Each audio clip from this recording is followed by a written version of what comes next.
Are y'all ready to record?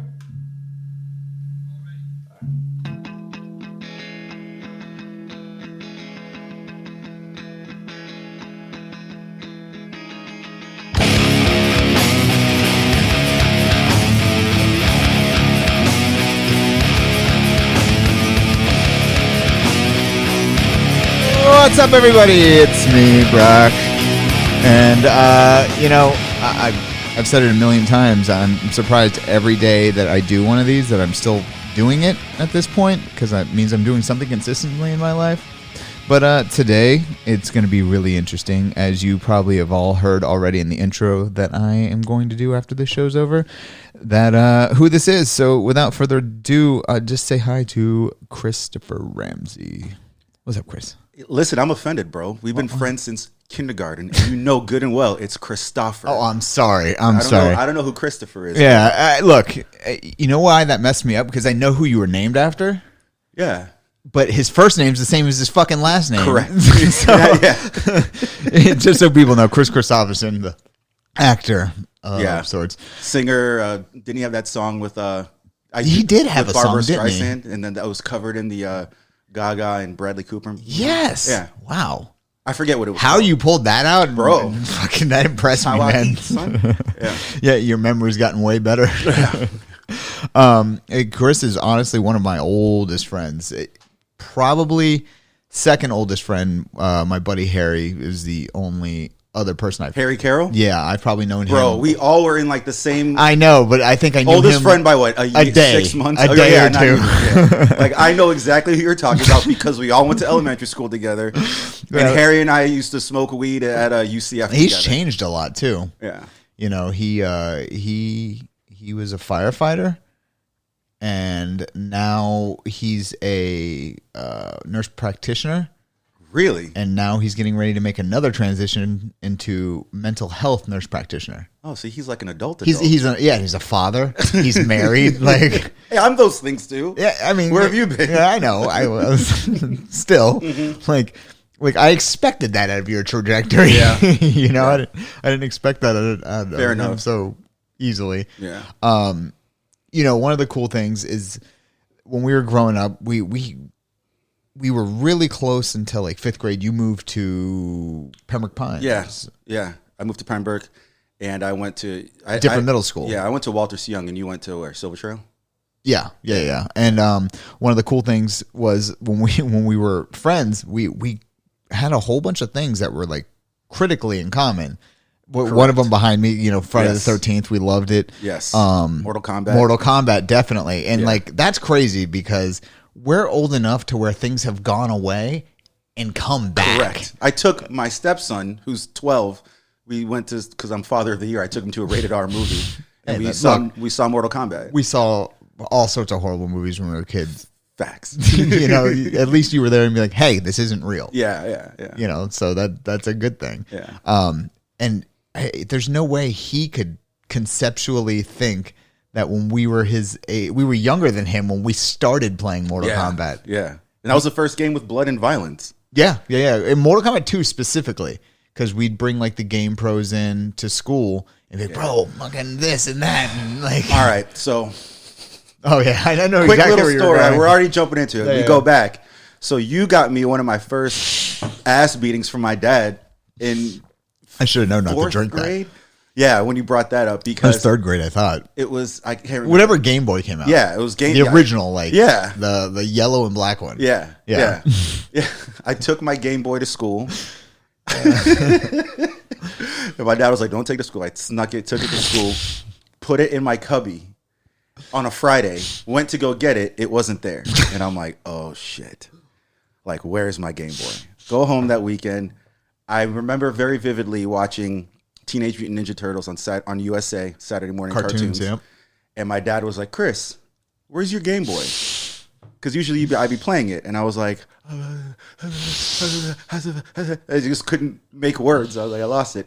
So I never forget, my dad used to use a belt, but he whooped me barehanded, bare ass. Man, it was a good whooping. I was like, ah. Because at the time, Game Boys were like, bro, they were like $200-300 bucks. Yeah. Like, and then Monday I get to school, and who walks up to me? fuck.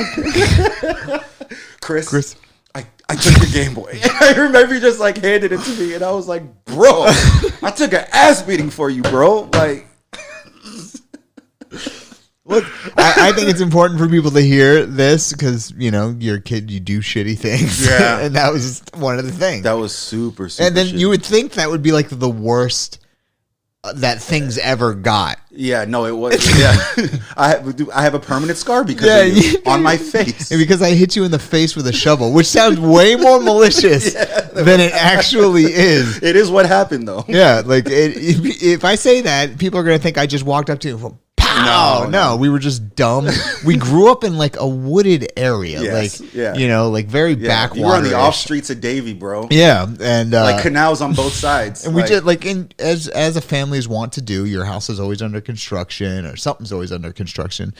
And we had a giant pile of sand out in the front yard with just a shovel sticking out of it, like fucking Excalibur. Yeah. And I remember we were just fucking around with it, digging, and I was like, I yelled purposely. I was like, look out behind me. And it was like one of those, like, you didn't hear me or something. You're like, it huh? happened in slow motion. Dun, dun, dun, dun, dun, dun, dun, dun. I felt it reverberate through the shovel into my hands. You did, right? Yeah, and I was just like, Bro, it was a clean. You could have. Now that we're adults, I could have. like, you know what that could have Yeah, been. you could have taken my eye out. Like, Not even just that, like if it was 3 inches higher, that's brain damage. yeah, That's like no high school, no college. Just like, you're like- eating out of a straw for the rest of your life. for the rest of my life, bro. There was Girl. no repercussions. And then I Like, remember my dad came to pick me up, and your mom was like, "Okay." so this is what So, happened. Kris got hit in the face with a shovel. There's a huge Band-Aid on his face. And you want to know what, though? It was just like, you just It was took like skin superficial. off. Like Yeah. it was so crazy because I hit Yeah. the hell out of you with a shovel. Yeah. And then, my dad was like, I mean, I'm going to take him to the hospital. But you're never going back there again.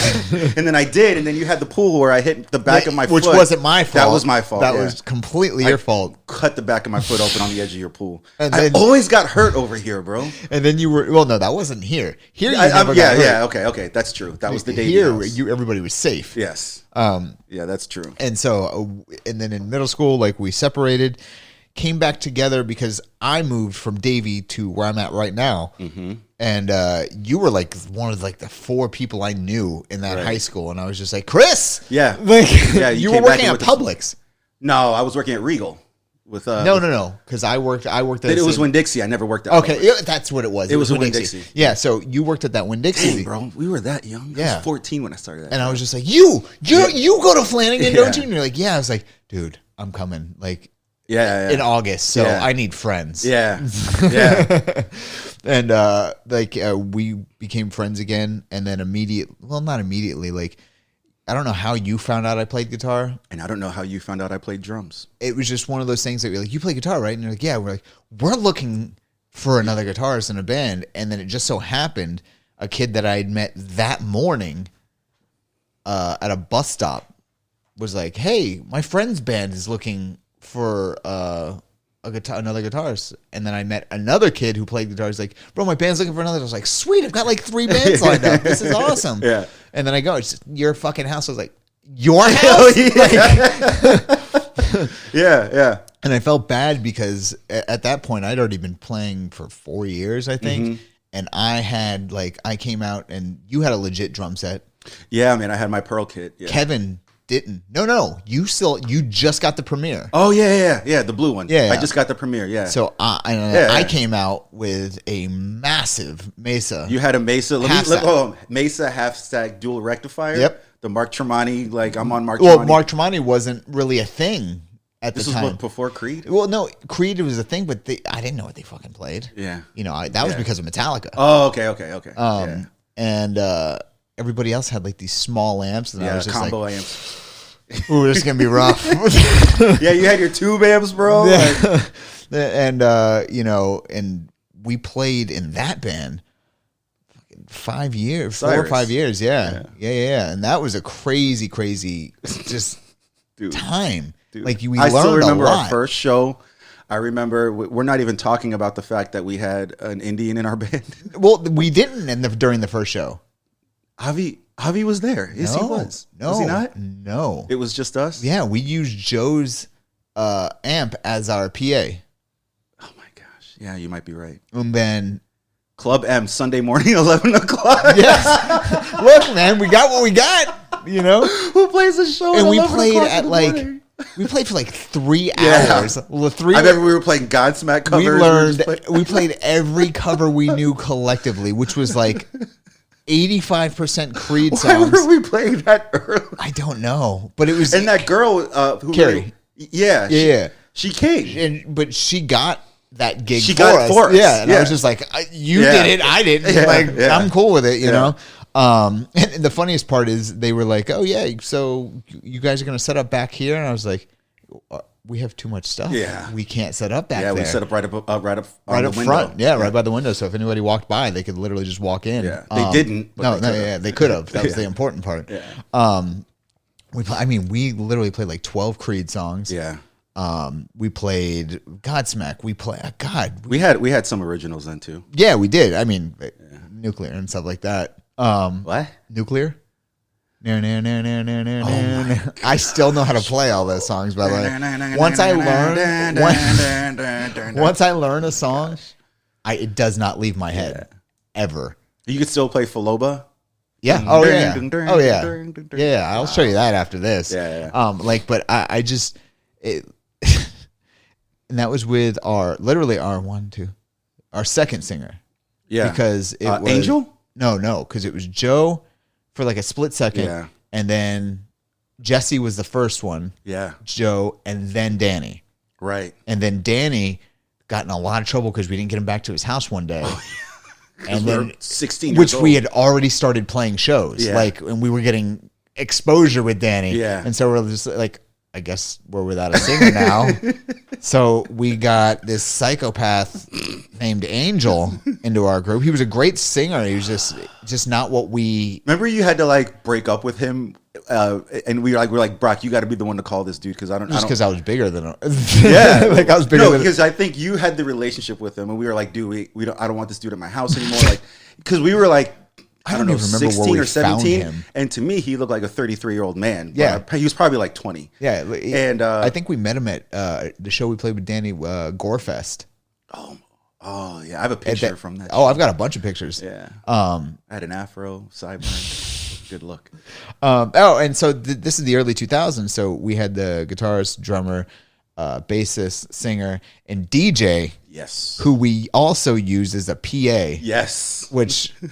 Listen, got to do what you got to do, man. Like it was solid though. Shout out to Avinash Maharaj, who's a BP agent, BP agent in high up Canada. Now. I talked to Av about 4 months ago. Really? Living in the heart of Toronto, 2 kids, wife. I wish I knew how to get a hold of that. Yeah. Fucking guy, What's that, man. bro? Come on now.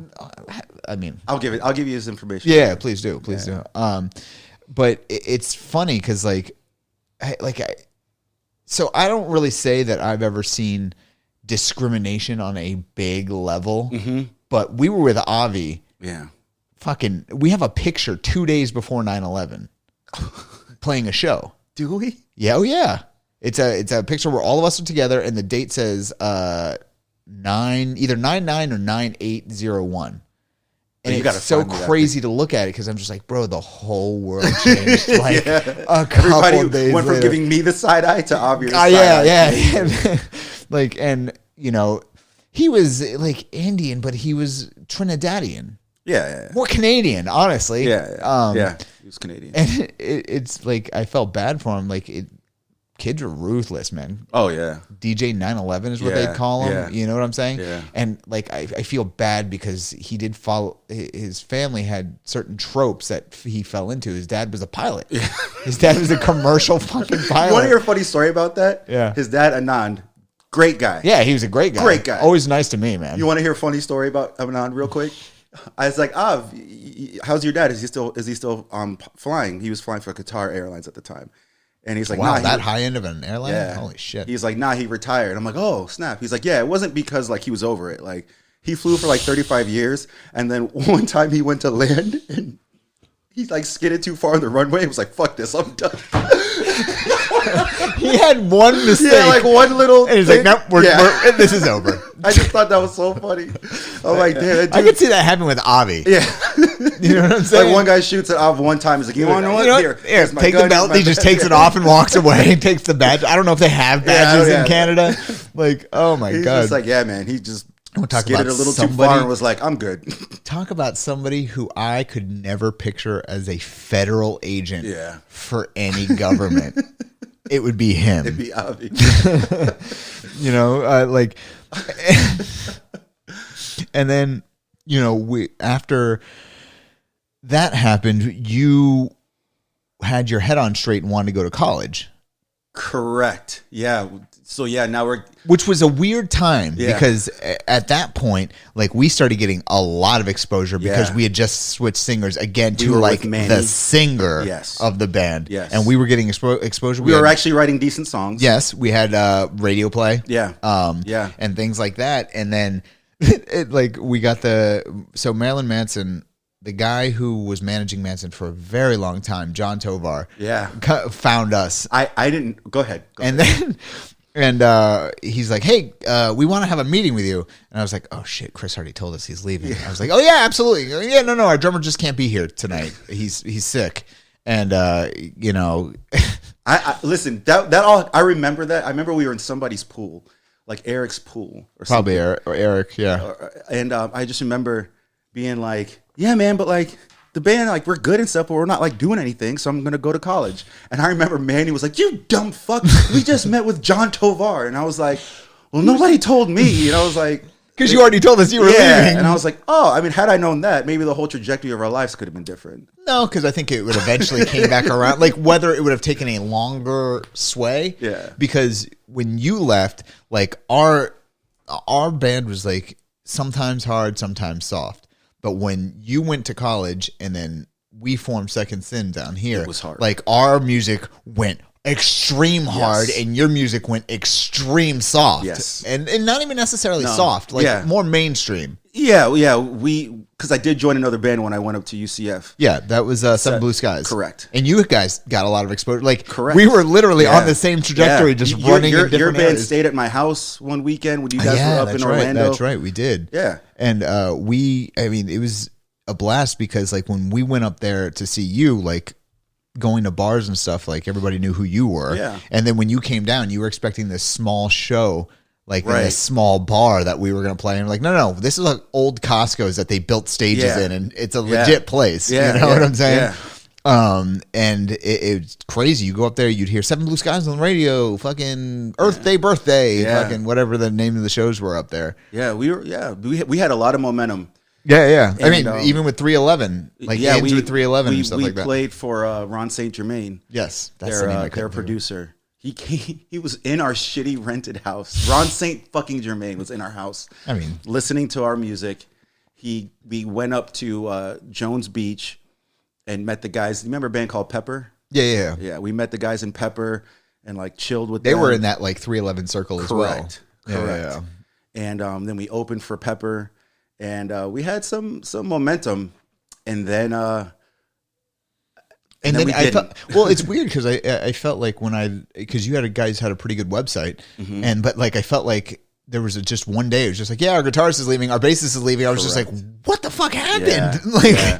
And I mean, and that band Traverser is still doing it, and Ricky's doing his damn thing for them now. Like I couldn't be more. It's one of those how he situations stuck through it. Through this whole pandemic thing, that shows you he's committed to the lifestyle. You know, musician for this long, switched instruments, and Ricky, and you know, he's also a kid who went to our elementary school that we've known since. I think we had the same third grade teacher. One thing I'm learning is a lot of people we went to school with have either become public servants of some sort, or they're like musicians or something of that nature. They're pretty successful overall. I can't say that I know any real traumatic fuck ups from our growing up. Yeah. So like, oh no, I've known people who've died. Facebook. Like, you know, Chris Emiliano, Chris Saladrigas, Dennis McGill, not Dennis McGill. God damn it, who was it that just passed away? Fucking Was it Dennis McGill? No, Wesley Criddle. Wesley Criddle's dead? Yeah, this was a couple months ago. And, these are all people that but they were successful at what they were doing at the time. Yeah. And now you've got a guy like our old singer Manny. Yeah. He's successful. Oh, I thought you were going to say Manny died. No, bro, like, what? You would have known that. Yeah. By now. Like, Kevin's successful. Yeah.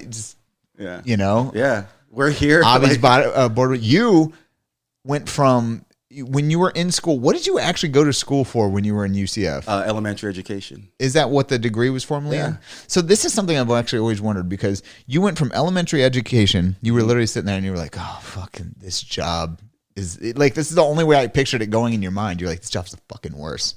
What, teaching? Yeah. Because I think it's like maximum work for little output. Yeah. So the way that happened real quick is, I went to school for elementary ed. Like, I thought me being a teacher was like the end of it, like end all be all. I really enjoyed it. Did the program. Okay. Graduate, start working as a teacher. For a while. Yeah. 4 years in. Yeah. This was in Seminole County in 2009. So I was making a whopping $35,000 a year. But to what was I, 24 or something like that? That was a lot of money. Yeah. You'd be surprised what you could make work. Ricky and I were roommates. Yep. And a girl I was dating at the time, we all split rent. Yep. So I was paying like $300 a month for this decent tutu. I remember it. Yeah. And we were, I was content, but I wasn't happy. I was just like, damn, man. Like, you were like, I'm going through the motions. Yeah. That's what it was. And a lot of it was like, I would enjoy working, like when I was working with my students and doing stuff for the school, but I never had any like autonomy or any kind of ideas that I could bring forward. I just had to stick to this lesson plan. And I'm like, man, I'm not applying myself. The job's kind of boring and I'm not making a lot of money and I'm just not going to stick around for a pension, for the next 25 years. So it's like a mediocre pension at that. Yeah. It's not even going to be great. And I remember calling my dad and being like, Dad, why didn't you tell me teaching was going to be like this? And he's like, what? I told you it's terrible. Like this is what, like, you just were all in it. But I was like, it's not a lot of money. And I told you that. I was like, oh, but I always thought it'd be like enough money, but it just really wasn't. Then one of my oldest friends too, this guy named Mike, I came home from Orlando to Fort Lauderdale and we were at the Broward Mall. I'll never forget this, bro. We were browsing in Macy's and he had went straight to law school from undergrad. Yeah. And I met him through Ricky while we were all at UCF. So this is probably like, I don't know, 8 years later.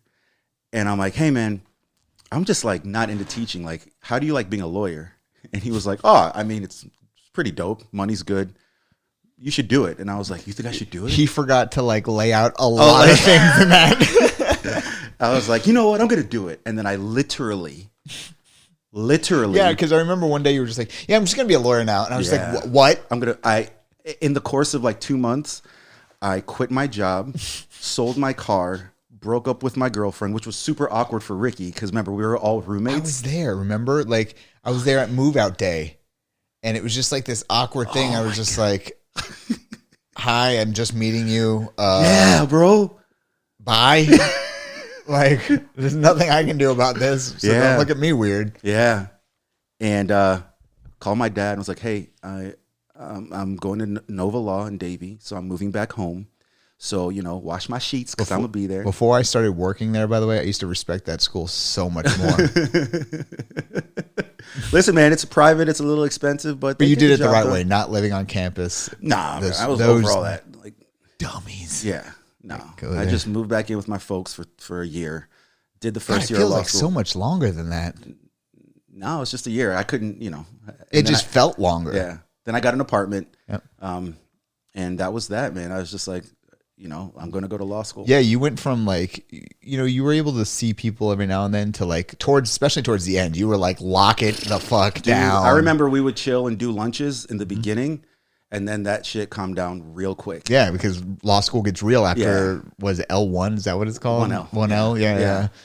Even that first year, I'm just like, I don't know what the hell. Well, that's a culture shock. Yeah. You were just like, oh, I've got to study my ass off. Yeah, I was able to breeze by in undergrad. Like, whatever. School's easy, bro. Yeah. You know what I'm saying?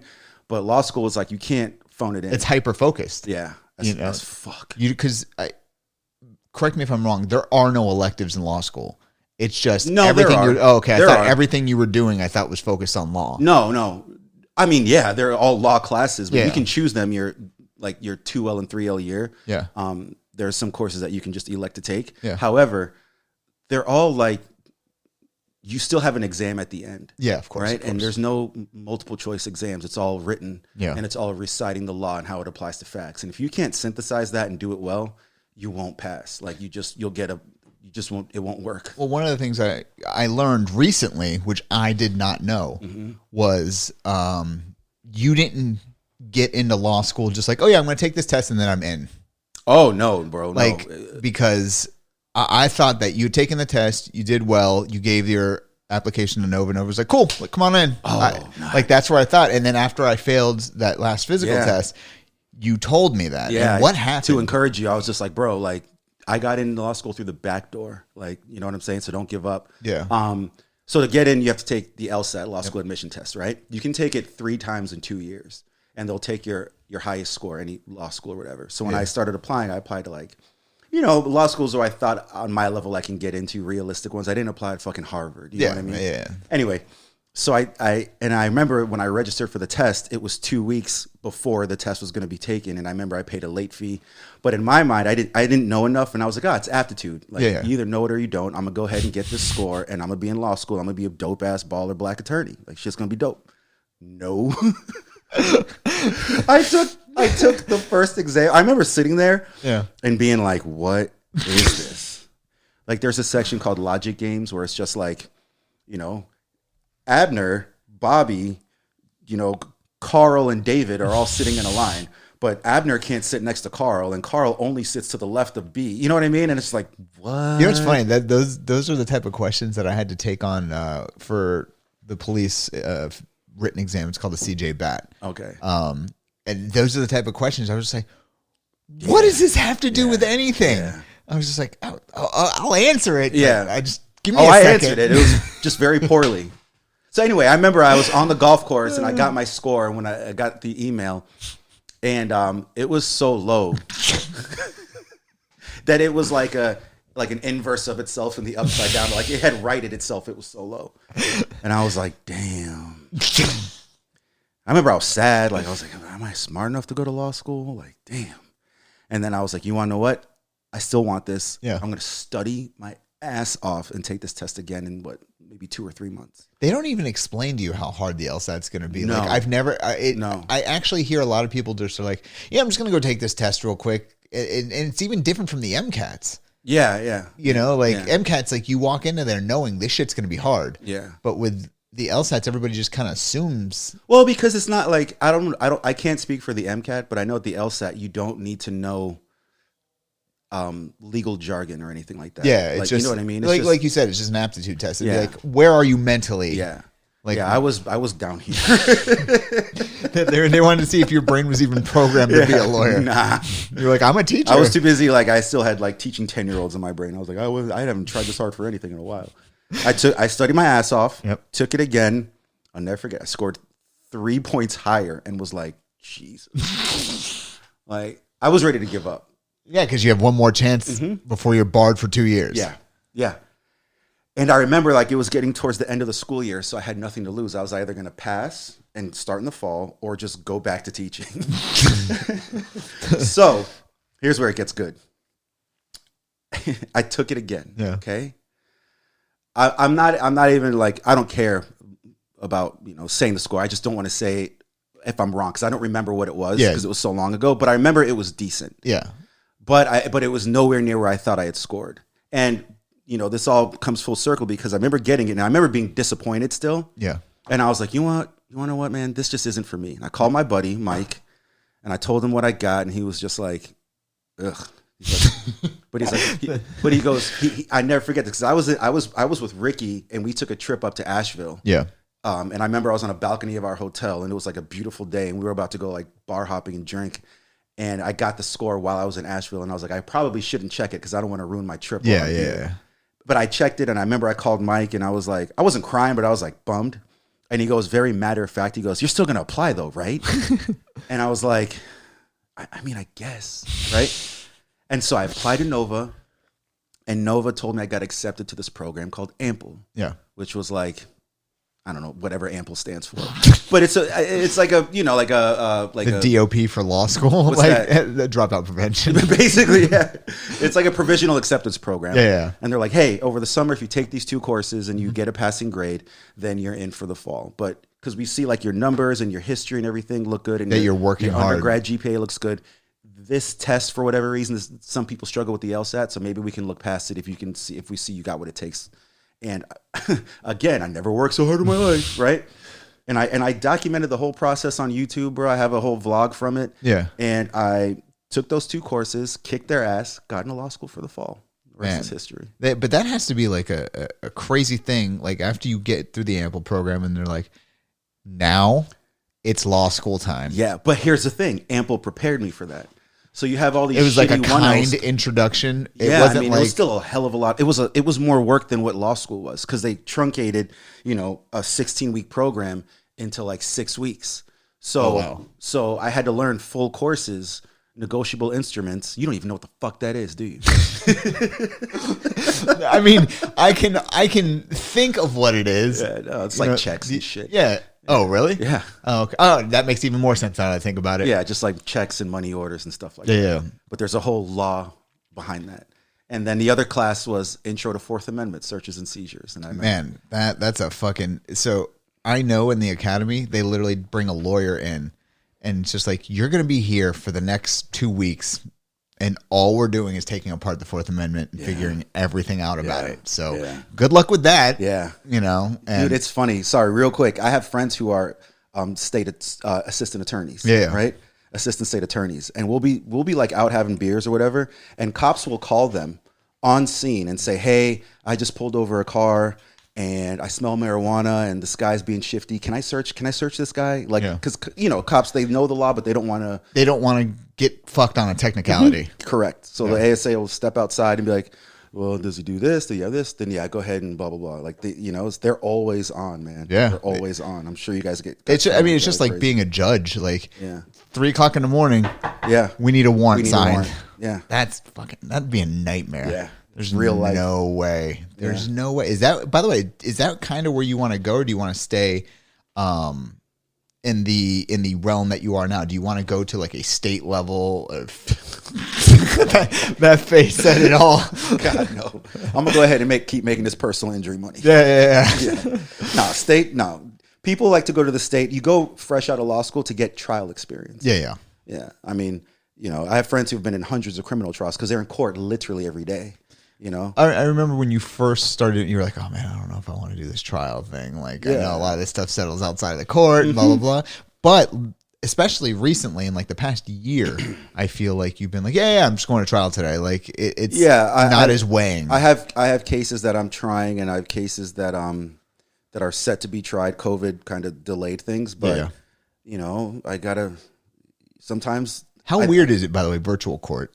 Like you're sitting at home in a suit and tie and just being like, Your Honor. It's fun, man. I have my hearings. I do them from home, and I have my boxers on or whatever.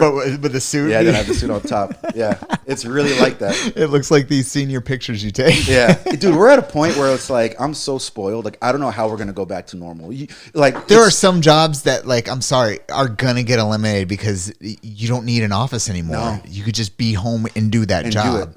Like you don't need to go in for a arraignment anymore. Right. You just don't. Sit at home. We'll decide everything. Yeah. Like just be on Zoom with us. Like it's just smarter. It saves money. It saves money. One of my old firm that I used to work for, they were paying $24,000 a month in downtown office space. Yeah. Now all the employees are working from home and they're still doing it. And the company's flourishing. Like they're hiring more attorneys. They just need to not do that. Yeah. Like, as long as you're doing your fucking work, who gives a shit? Like, exactly. Exactly. Now I like going into our office because my wife is home all day because she works from home. So it just gives you time to like just get out and go to work. Correct. Yeah. I totally feel it. I love my family, but no, of course, but like it's just like this whole year, people, for the most part, I'm pretty sure love their families, but when you're with them for a whole year, like, look, there's not a career in the world that spends that much time with their family. Yeah. Period. Yeah. Like, no. Yeah. And now people have been home with their families for over a year. Yeah. just like, you again. Yep. It was like, because my Like, wife I love actually you. got laid off from her first job Yeah. that she had during, when the pandemic really hit. And then she got rehired, God bless us, with a better job. And that job was also working from home too. And I was like, oh, so you still got to be here, huh? You're going to be here all day? All right. I'm going to go head on and go to... I'm going to go to the office real quick. I could Zoom from there. Yeah. No. You use all the bandwidth. It's cool. I'll go use the office. What used to be my home office is now hers. definitely her own office now. Yeah, man. It's funny. Like, a lot of cops that I talk to always say the same thing. They're like, look, one thing you're never going to be prepared for is the first time you go to court on some shit that, like, somebody calls out about you. They're like, that lawyer's going to eat you for breakfast, dude. They're going to destroy you. Just accept it. It's going to be a miserable experience for you. Yeah. But that's what they're paid to do. Correct. Like, you know what I'm saying? Whether they're right or wrong, Yeah. they were more prepared than you ever hoped to be. Yeah. And I mean...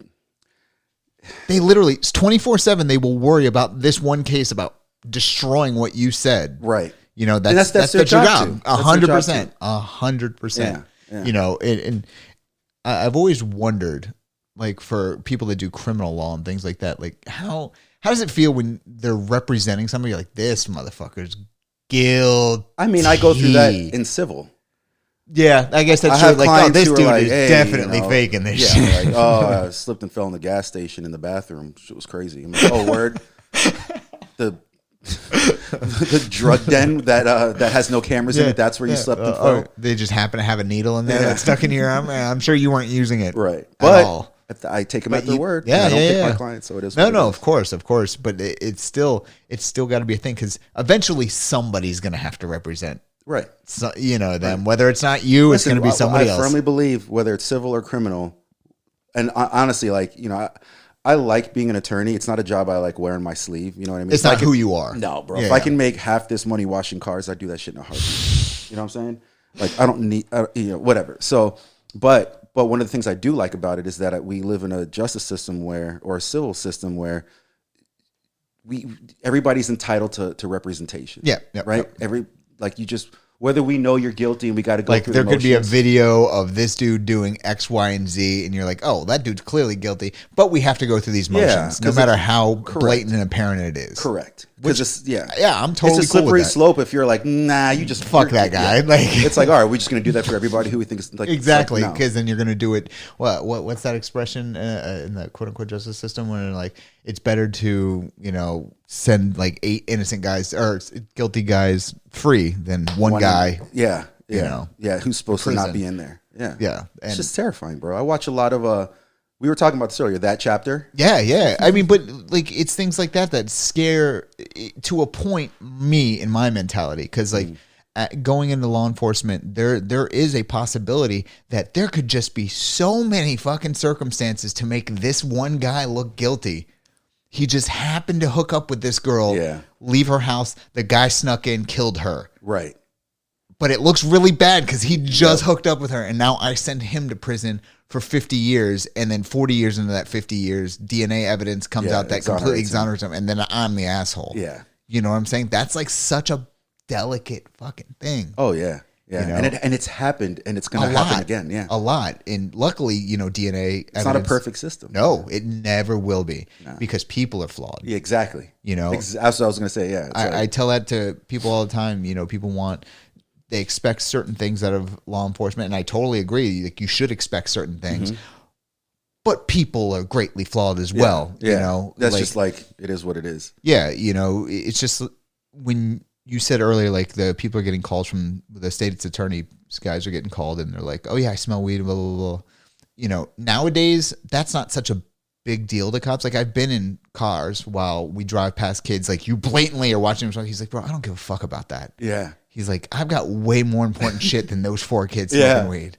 I got a buddy who's a cop and he works in Fort Lauderdale. That's exactly where I was when that happened. Yeah. We were in Sistrunk. Oh. And he's like, if I stop that kid that fucks the relationship up with this whole community, he's like, a year ago, us driving down the street, we would have been shot at.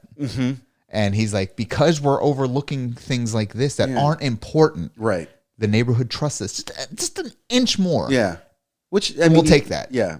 And I think you need that, especially in cis drunk. Yeah. Things aren't so great there. Yeah. But driving down there at 2:00 in the afternoon, it's different now, than it was even when we were in high school. Yeah. Like high school, you're like, if you live there, we're just not hanging out. I don't care who you are. Yeah. It's a balance. And that's the one thing I'm learning a lot. Like even with what you just said before, you are a lawyer, but Kris is not a lawyer first and foremost. No, I'm a piece of shit. Like, think about it, bro. We done came up together, dude. Yeah. We was just hanging out, playing drums. Yes. You know what I'm saying? Like, my love for music, I identify myself maybe not as a musician so much anymore because I haven't played my drums in a while. Yeah. But I'm still a connoisseur. But that's of part music. of who you are. Yeah. That's before you being a lawyer. Yeah. Mentally. Yeah. Like, I'm wearing a giant kitten with the periphery on. Well, one of the things that, that book right there, Emotional Survival for Law Enforcement and Their Families, one of the things that they're saying, and this happens in all careers, is that never, like when somebody says, hey, who are you? Like law enforcement's especially guilty of this. They're like, I'm a cop first and foremost. It's like, no. You're a dad, you're a husband, you do jujitsu, you play guitar, you do this. And like what winds up happening is people wrap themselves in the identity of the career that they chose so badly that they're not happy unless they're doing that thing. Right. Like I'm sure you know a lot of lawyers that are up till 6 a.m. and then they got court at 9. I was checking my emails on the way here, and I'm not one of those lawyers. I'm just saying, I just got to make sure like I don't miss anything. Yeah, nothing important came. Yeah, but there are defense attorneys who are like just all hours and are on top of everything and are just like they live and eat and breathe it. And I'm just like, how? Where's your family in that? You know what I'm saying? They're probably on the like 4th divorce. Yeah. There was a video that I was originally going to play it for you, but it's just so long, it's not worth going through all that. But it was just one of those things that I was like, how are you still a fucking lawyer? Like he comes into the courtroom drunk. Oh, is he arguing with the judge? Yeah, and the judge breathalyzes him in the middle of the court. It's like, how are you still a fucking lawyer? Well, I mean, we have one of the highest alcoholic rates and suicide rates. Yeah, that I know. It's a stressful job, man, because your livelihood is based on a license. I know a lot of jobs are, but like, you can't mess up your bar license. I remember you telling me like how strict it was to get into law school, like no DUIs, no nothing. Like it's almost literally, you almost went through the same process that a cop goes through. Like no DUIs, don't go get in a bar fights. Yeah, like because we're trusted by the public. That's why lawyers can't.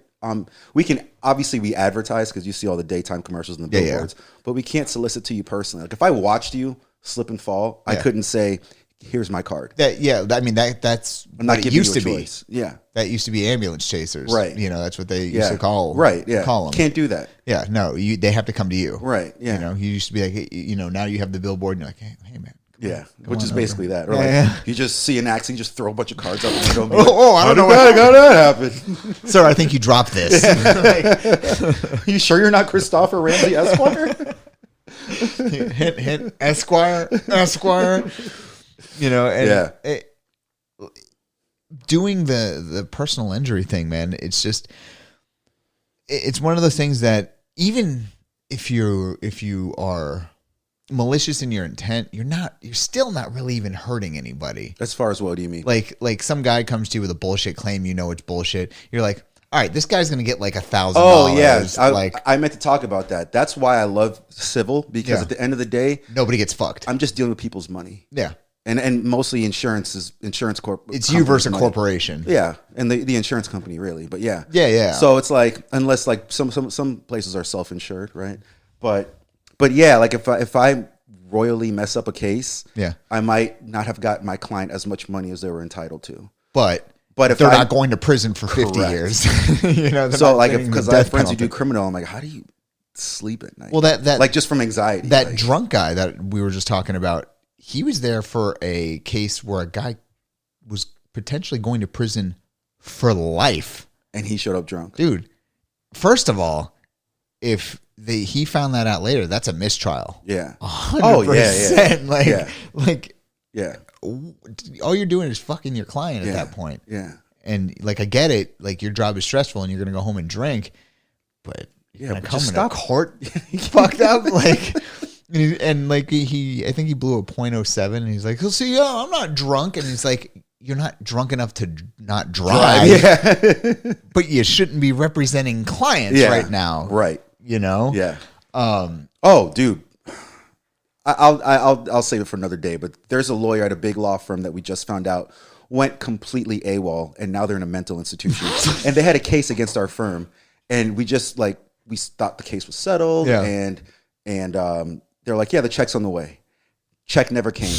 Then it got delayed. She's like, you want to know what? For our delay, we're adding this much more to the check. Yep. This happened like 3 times. Yeah. Okay. So effectively, like their penalties were almost as much as what the settlement amount was. Yeah. Come to find out, this person settled a case without consent of their defendant. Their client didn't even know this had taken place. Yeah. Okay. So you can't do that. No, the client has to be well informed. Correct. Yeah. Long story short, you can't do that. I'm not going to get into like the ethics of it, but like obviously it's unethical. Yeah. Like, clearly. So then the dime got dropped on her, and then she went crazy, got fired, and she's in a mental institution. And it's just like, what happened? I'm not even like, I just feel bad for her. Yeah, like, she had a psychotic break, bro. That's the only thing. That's the only logical thing that could have happened. Yeah, but the weird part is that it's over a course of months. That she kept lying about the check amount, but whatever. What it was is like the stress kept growing and growing, and the lie just kept getting bigger and bigger, and then at that point you're just like, yeah, yo no sé. Yeah, exactly. Yeah, bro. Dude, it's now in a alternate universe, if you would have came out at 18 going straight into college and then to law school, like that direct route there, do you think you would have chosen a different form of law? Like, because I think, and this could be just my ignorance of the whole situation, I think a lot of younger guys go to a criminal, they're like, I'm going to be the superhero of this, like, and I'm going to fucking do this and that. And then you're kind of stuck there. Like, when you choose your form of law, aren't you pretty much, that's just where you're going to be? Like, you were only in the corporate side, not extremely long.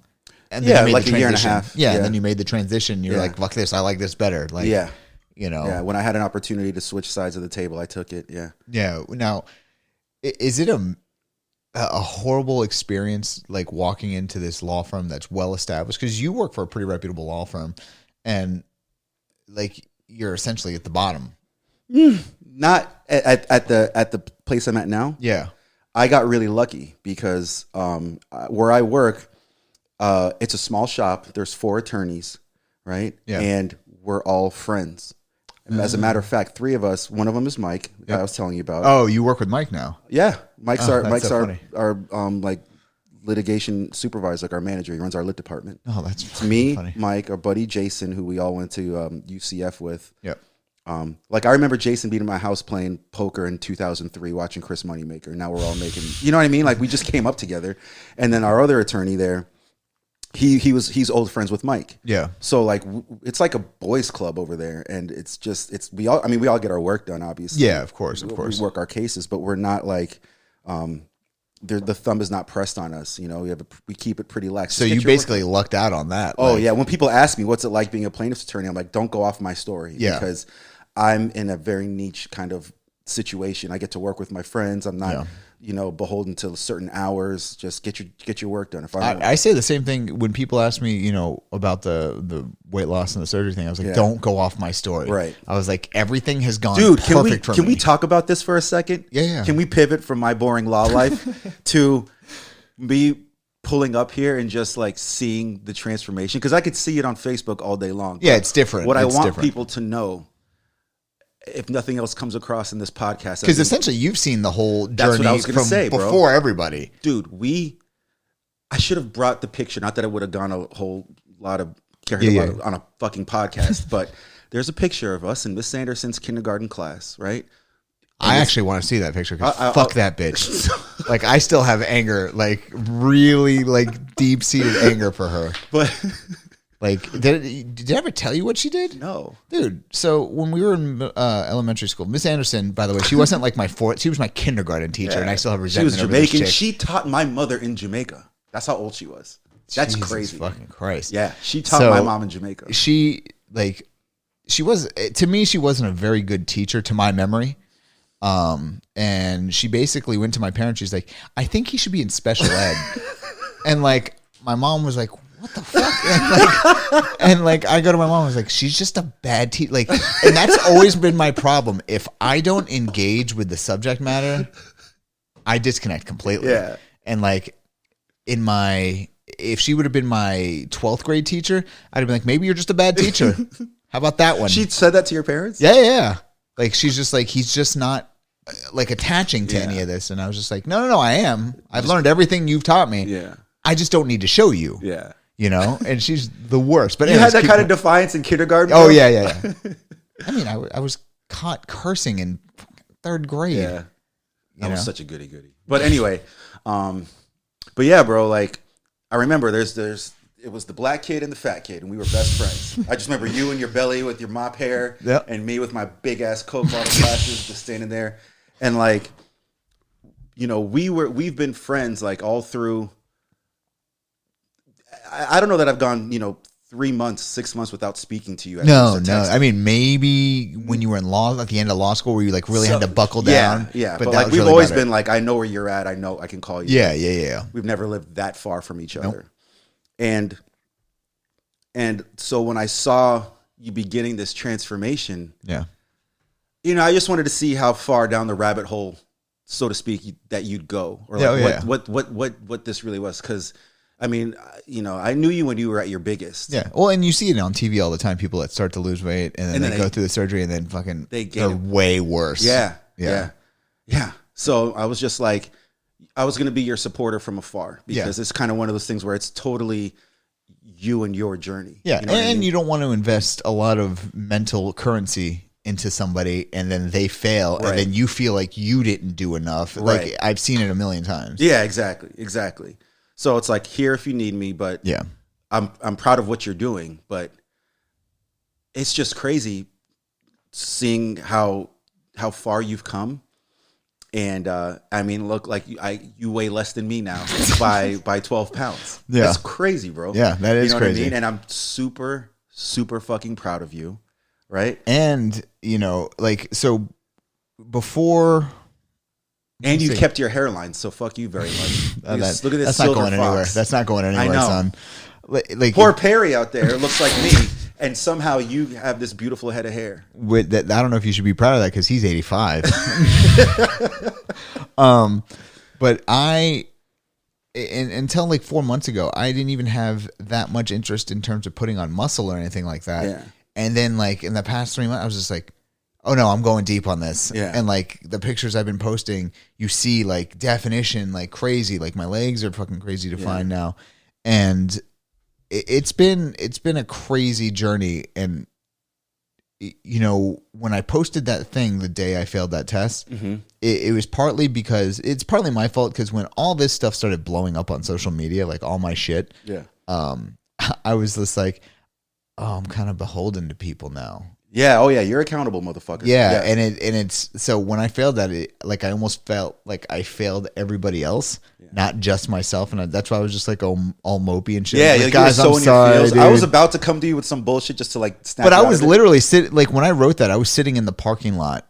Oh, like you had just found I out. literally just walked to my car and got in the car and just started typing. I was just like, fuck, man. Hey, did you cry? I got really watery, but I didn't like bawl or anything like that. I was disappointed in myself because I thought that I'd come far enough, but that was my way of saying, you haven't worked hard enough, work harder. And obviously that's what I've been doing. Yeah. So when do you get to do this again? I could do it any day. Me and my trainer are. Oh, okay. Me and my trainer are at the end of every week. We evaluate when we think. What was it? The swimming? No, I destroyed the swimming. Oh, it was the monkey bars. Monkey bars, those fucking things. Yeah. Look, at 36 years old, you don't think that monkey bars are ever going to play a factor in your life, like I'm ever. not fucking with monkey bars anytime. Yeah, you know what I'm saying? Like they're literally called monkey bars. Kevin. Okay, so when we built the ones out there, Kevin's like, "Oh yeah, I could do this," and he was like, and he was struggling to do it. I was like, "Yeah, it's not that fucking easy, is it? Like, not at our age." No. Like, we don't have the elasticity. And I don't think even when I was a kid, I ever really did I feel like it. if I tried that, my shoulder would just be like, nope. Well, you play golf too. So like, yeah. That just wouldn't be a shoulder anymore. Yeah. And, I've told a couple people this, that in the first 3 years of this, I got, a decent amount of comment, like, hey, man, good job. You're losing weight, blah, blah, blah. But then in the past year, because 90 pounds from 300 looks dramatically different than 200 pounds from 500. Yes. And that's where I'm at now. Like every little change, it looks greatly different. Yeah. Like this shirt's a large. Yeah. Or no, this shirt's a medium. Sorry. Oh, is it? Yeah, I had to think about that. The shirt's a medium, and it's fucking crazy. Like I went like the suits right here. Yeah. So those dress shirts, when I was at my biggest, I was 22 in the neck. Those are 16s, and they fit beautifully. Beautifully. That's Austin Burke, bro. And I'm a 17. Yeah, it's a 16, 34, 35 Yeah. is like my length and shit. Wow. Yeah, right. It's crazy. It's crazy. Like it and it's weird because I think back to like even when we were doing music, I was like, man, my body would have responded way better if I would have done this a long time ago. Yeah. Like I wouldn't have destroyed my spine. Yeah. And all that. That was just from like shitty headbanging back then too. Like I remember you put the hair in front of your face. Yeah. But like I remember going to a chiropractor for the first time. She's like, what the fuck did you do? Like, and I remember setting up a gallery before I even walked in there. I was like, I took a picture of music, doing the music, like a quick 30-second clip of performing. I took a picture of me doing jujitsu, and I was just like, this is why you're going to see what you're getting ready to see. Yeah. And she was like, okay, I know what I'm dealing with already. Yeah. Yeah. And there's a question I have, because you come from, you're going to come at it from a law perspective, even though this isn't the type of law that you do. You see everything news-wise with all the crazy shit about cops right now. Like, what is your honest opinion about all this shit that's going on right now? Like brutality and Black Lives Matter movement and all that kind of stuff? Just like the general picture of everything. It's a good question, because I'm quick to put on my attorney lens when I read into these things. Be objective. I have to be. It's my job to be. We have a joke. Some of my friends, we talk about being blindly black, where it's like, oh, this happens. Like, see, bullshit. White cop, black person has to be their fault. Yeah. But that's certainly not always the case. No. With any situation. Yeah. I mean, some things I look at and I'm like, yeah, like that guy murdered a dude. Like, I'm not an idiot. You know what I mean? But then some things you got to take a second look at, and you got to see. And, I've talked with my wife about these issues a lot, and I think, because you have a stepson. Yeah. I have a black stepson. Yeah. Like nappy hair like me.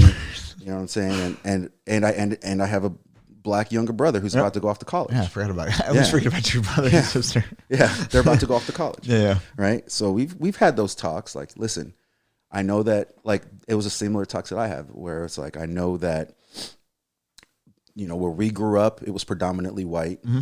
And and it's so funny. I couldn't tell you one specific persecution because of my race story.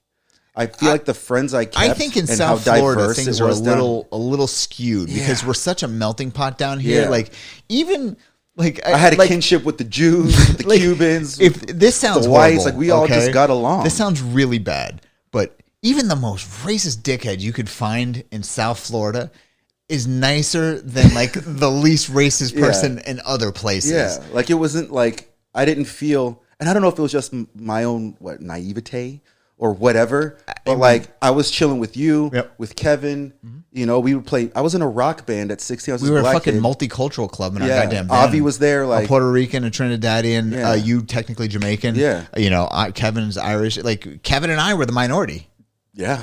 I mean, that's literally what it was, an Irishman and me. So with that, with my upbringing, I think I've been a little bit more open to when I hear stories like this. I don't have the story of being like, every time I was pulled over by the cops, I was cool and they were cool. And that's the God's honest truth. Which is funny because every time I've been pulled over by the cops, I've been fucked by every single one of them but one. And you want to know what that one was? And it shocked me to the core because I've always heard that it just wasn't a good department to deal with, was Davey. Really? Dude. So and the Davy cop was cool. I got caught. I think it was driving with my registration suspended. Oh. So now, if it's 1 to 3 months, they're basically going to be like, stop. Yeah. This was 8 months. And as soon as he hit the lights, I'm like, I'm going to jail. Yeah. Like, there's no doubt about that right now. So I got pulled over, and he goes, like, he did the stereotypical cop thing. Like, he knocks on the window talking to him. He's like, let me see your license. And I gave it to him. He's like, I'll be right back. And I was just like, oh. Here we go. I was like, this is it. I'm getting fucking arrested in front of a Dunkin' Donuts. This is the fucking end right now. And he came back. He's like, look, your record is clean. He's like, what are you going to do tomorrow? He's like, because Rick Case Honda, they used to have a clerk of the courts in there. Oh. I was like, I will pay this bitch tomorrow, because I used to work right next door. I was like, I'm going to go there, spend my whole paycheck, and get this cleared up. And he's like, you will. Because if I see you tomorrow, he's like, I'm going to be here tomorrow when you get out of work. He's like, and I will run your tag again.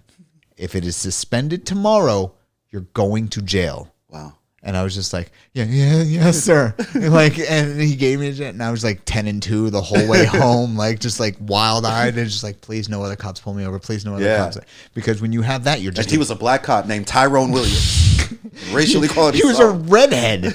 Was he? Yeah, he was a redheaded cop, and like he must have been on the SWAT team, because I like now with my knowledge of what they wear. Yeah. Like he had the blacked out badges on his patches on his arm. I was like, oh, it's a SWAT team dude now. Yeah. Like in retrospect, I was like, that dude was probably like, I've got more important shit to do. Yep. You know, he didn't sense any like drugs, or he didn't sense me being drunk. Yeah. And he probably didn't want to waste. You want to know what? I digress for a second, but I always thought that was an interesting thing about our friendship and with Kevin. I can't speak for the other guys in Second Sin, but like, we never smoked weed or like. No, I mean, not at all. Like I just didn't. No, like, it just wasn't. It wasn't in my purview. Like we never did drugs. No, that wasn't. Like we just wanted to play music in the garage. We lived literally the most anti-rock and roll life ever. Like we would have little powwows in my. Remember, my Uncle Hoey was like, "I'm like, did you drive my car in mud? No, did you? And the whole car is caked in mud." Yeah. That was our funny stories. Like, we never caused like. Granted, in Second Sin, we caused a little bit of a ruckus, and like I kind of wielded and abused any power that I had. Mm-hmm. Like when bands would try to mess with us, like they'd be like, "Oh, you're just gonna headline over us," and I was just like, "Yeah, that's exactly what's gonna happen."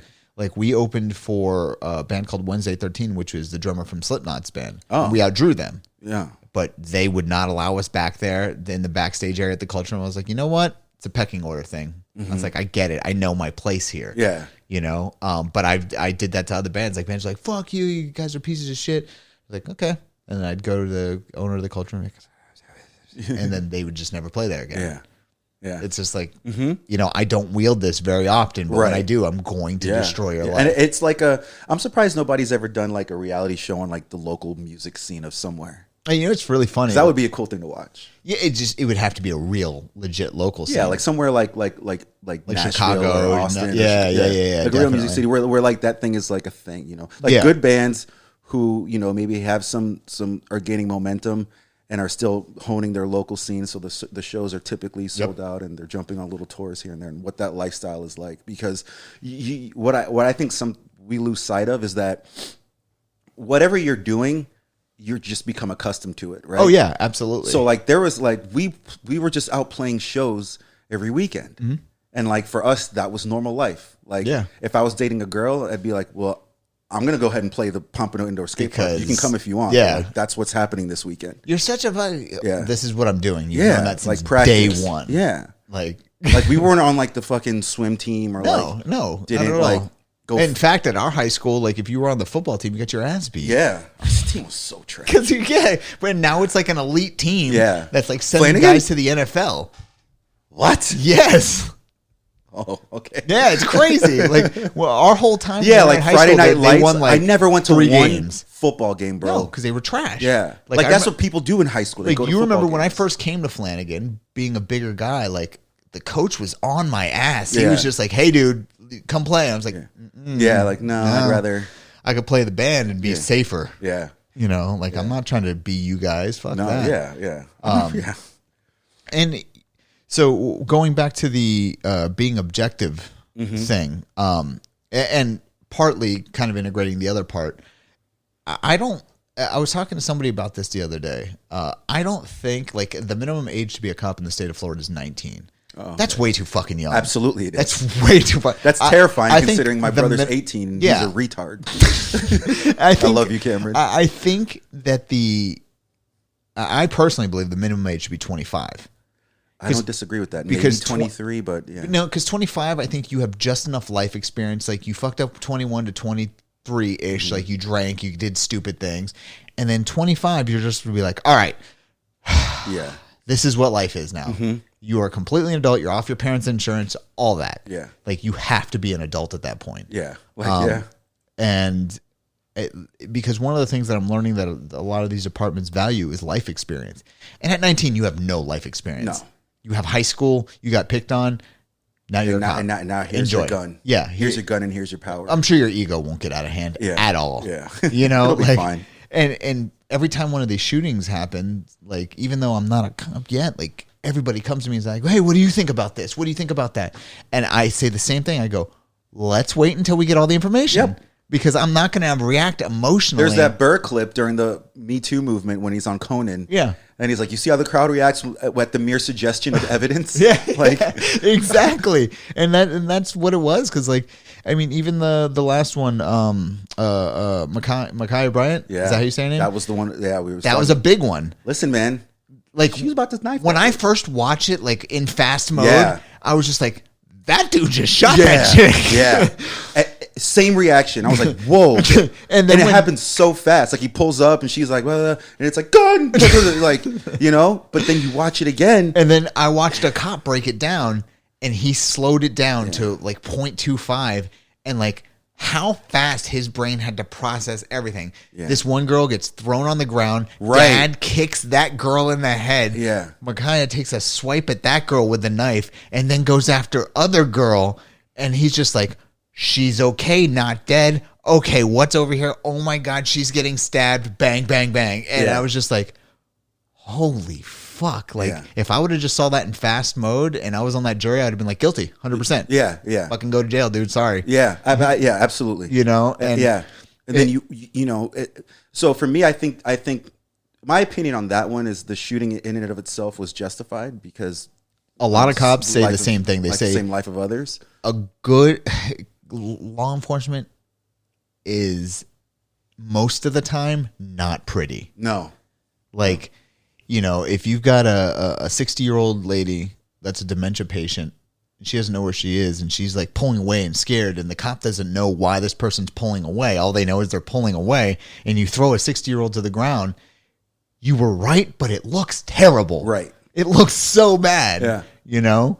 And then we've got like, God forbid, they're two different races. Yeah, I mean, that's the media. Yeah, it's not going to be like, oh, I'm sorry. No, I don't give a shit. Okay, can I get water? Yeah. The cops, the news will immediately run with, you know, white cop shot by, or white cop shoots black guy, white cop shoots Asian guy. Yeah. You know, and it's just like, guys, if you tone that down, people will listen. Right. You know. Yeah. Like it. Like, I'll never forget, was it last March when the George Floyd thing happened? Mm-hmm. Everybody was on the same page. Oh, yeah. Everybody was that was murder. Yeah, like, well, I mean, I think more that, you know, you could have got murder 3 and manslaughter. Murder 2 is really hard to prove in that case because I think, I forgot what the definition is in Minneapolis, but I was just like, yeah, manslaughter. Put that dude away for manslaughter for as long as you can put a human away for manslaughter. Yeah. Like, without question. But like everybody was on the same page. Everybody was like, cool. Let's this guy. Fuck this guy. Yeah. And then something happened. Like it almost feels like the media was like, oh, people aren't angry enough. Yeah. No. We need to crank this up, you know? Yeah. And it sucks, man. There's somebody going into that field. Like, I mean, look, my intelligence is questionable already. Yeah.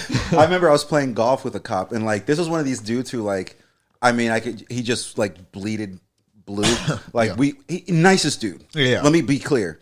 but he had like sleeves and he was jacked and like he was very respectful. Yeah. And I'm like, oh, so like what department do you work in? And he's like, is it that obvious? And I'm like, yeah, bro. Yeah, you walked up and your car literally has a blue stripe down it. Like, you know, and we were talking and I was like, it'd be funny if we took a selfie and posted it like black liberal attorney with with white conservative cop, like racial harmony through sports or whatever.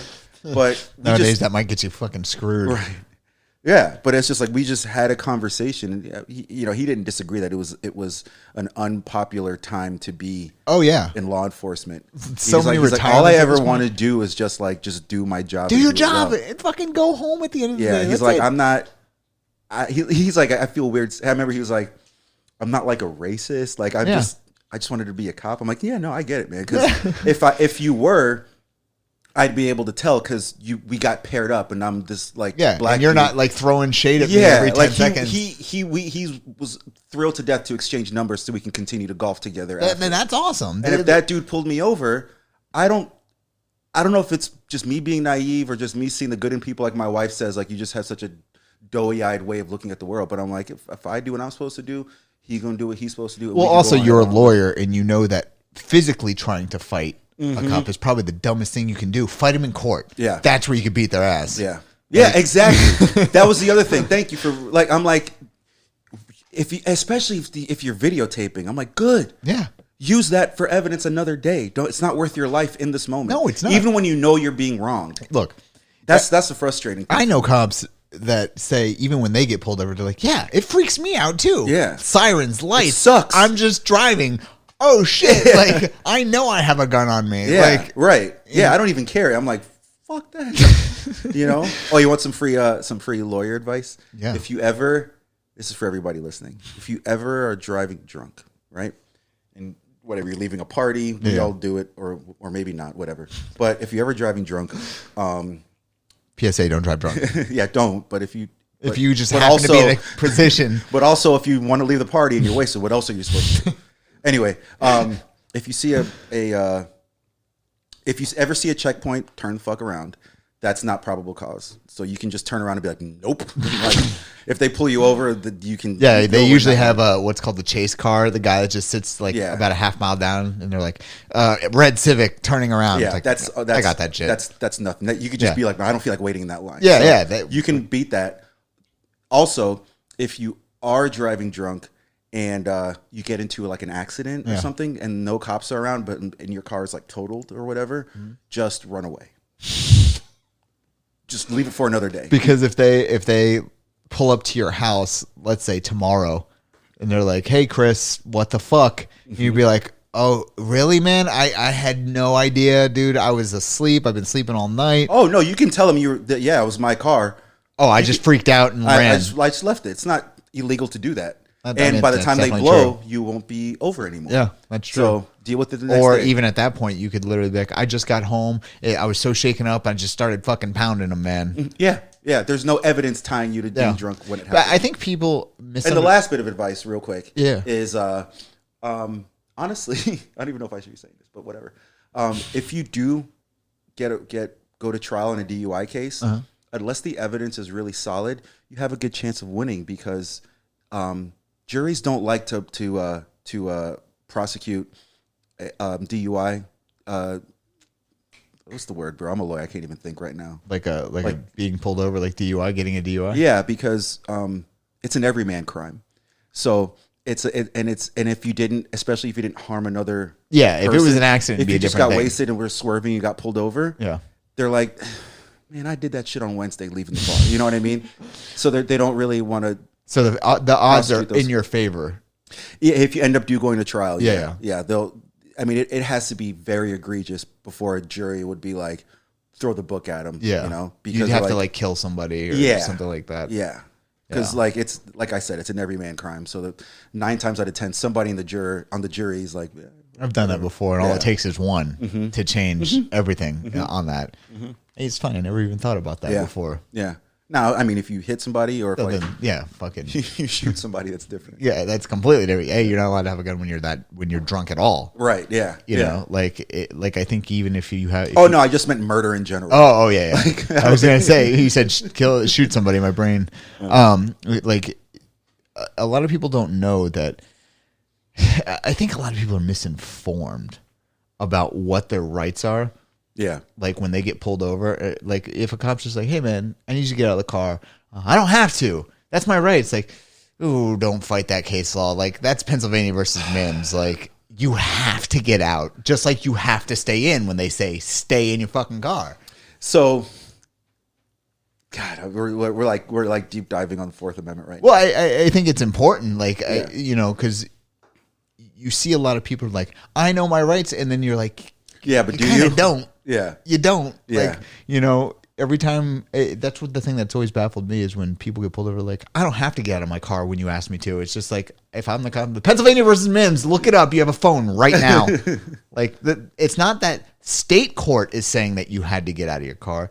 The Supreme fucking court. Right. But then we have this battle where which law applies, state or federal. Yeah. Right. That's always a thing, especially like with like the weed, marijuana laws and stuff like that. That's just going away anyway. And then you have to, as long as if an officer can establish, if I get pulled over, for a broken taillight, and the cop, tells me to get out of the vehicle, I don't have to.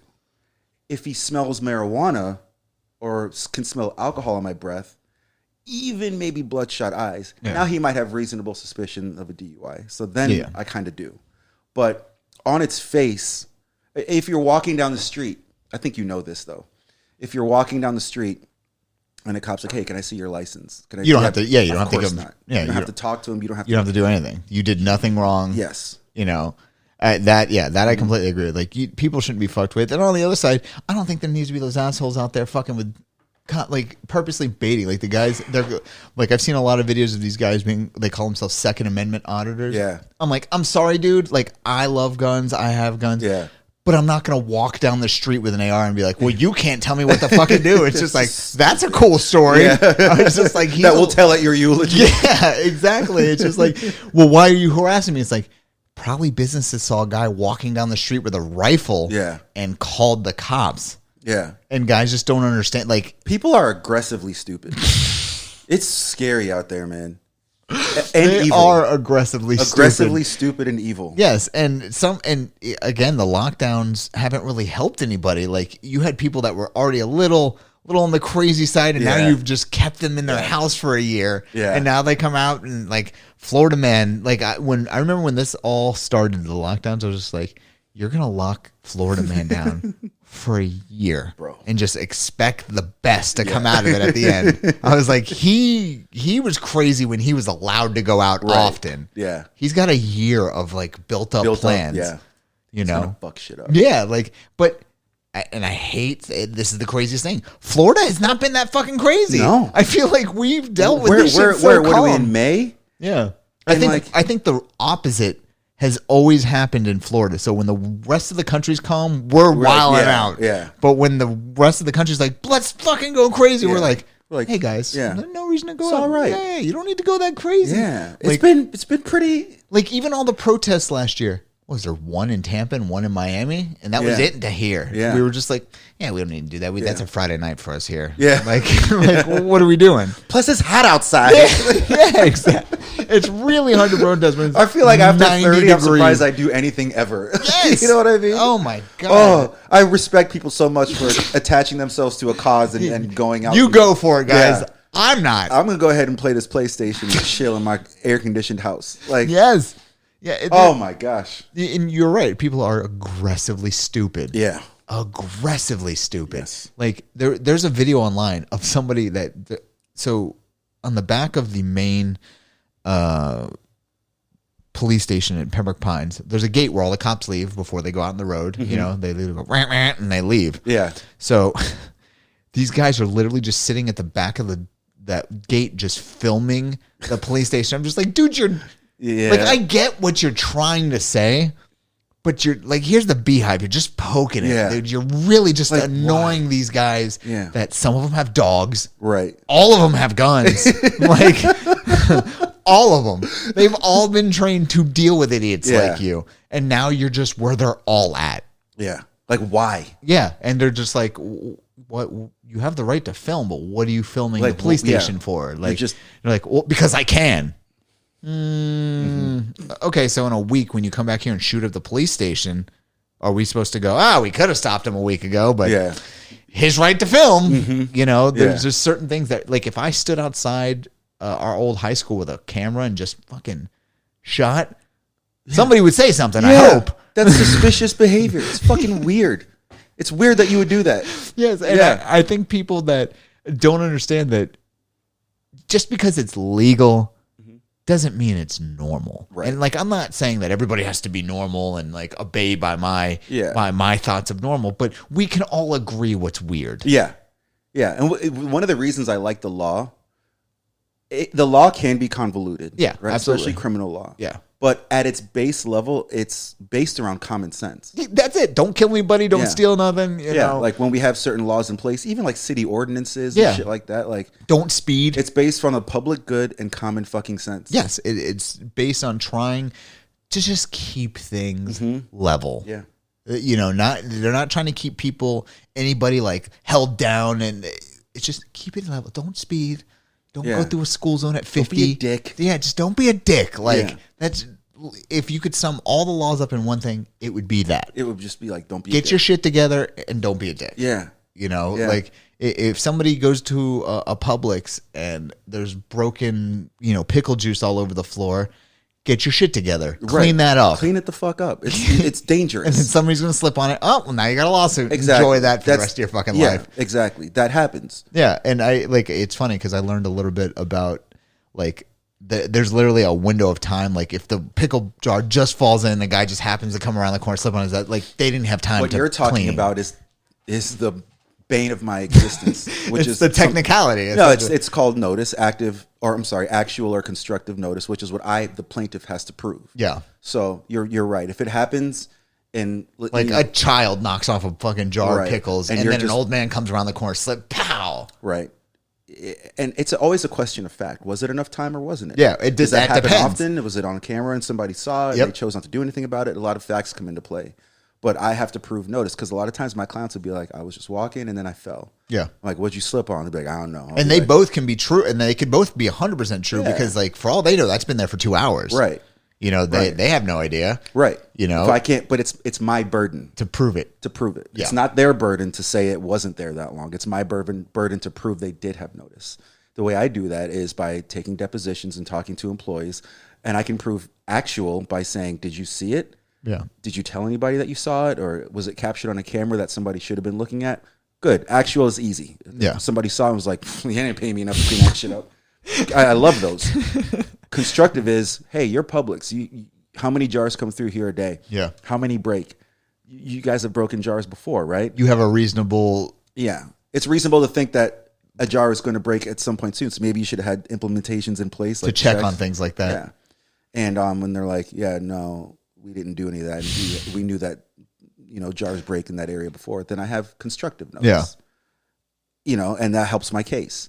But if I don't have those things, it makes my case a lot more difficult. You know what I mean? So that's a big part of my job. It's such a delicate thing too, because, like I said, both can be right. Publix could be like, literally that happened 6 seconds ago. Yeah. And the guy came around and was like, I don't know, that could have been there 2 hours. I don't fucking know. I know I fell and I got cut. Period. The end. And both are right. Which is why you have a jury. Yeah. 6 dumbasses Here, who are smart, you guys decide. Who are dumb enough to not get out of jury duty are going to decide your fate, which is why trial is terrifying. That's the one thing I love about the law enforcement thing is 99 times out of 100 you'd be like, yeah, I'm a cop, and they're like, oh yeah, get out of here. we don't need you on this jury. Get out. So I pulled up a couple of videos, and you've never heard of the sovereign citizen people, right? No. Okay, so these are my favorite people to watch, and you, from a lawyer perspective, are going to really enjoy these because they're hyper extreme people that think they know their rights, but they basically just make shit up. This is going to be so frustrating to watch. It's good. No, you're gonna laugh because I've watched lawyers react to this shit before, and they're laughing. They're like, this human is just dumb. Oh wait, you know what? Let's go to something light real quick. Okay. So this was a Zoom court. Okay. And this guy joins. That guy, he's on a bunch of court video. Judge Middleton. The way he handles things is always great. Why does it say butt fucker? Then we'll bring this fool in. Watch him.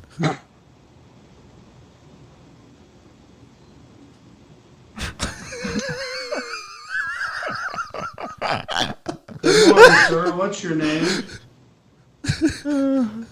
So good. Me? Yeah, you. Yes. Nathaniel Saxon, sir. Your name's not Buttfucker 3000, you yo-ho. Logging into my court with that screen name. This is on Zoom. We'll discuss that in a little bit. He actually looks surprised that it's like that. What kind of idiot logs into court like that? What's your name again? Nathaniel Saxton, sir, but I don't believe that I typed anything like that in. Well, that's what it says. You think he got hacked, or you think he did it? Well, Well, so they, wait. In the waiting room, you can sit and I'll explain to what happened, or what he says think happened. about what you call yourself online.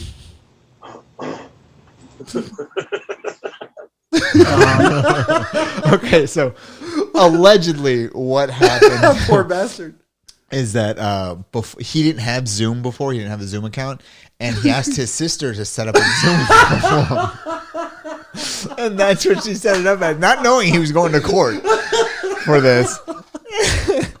But I'm sorry to hear any judge ever. He seemed so surprised. Like I could tell, like he didn't really know that he was like that.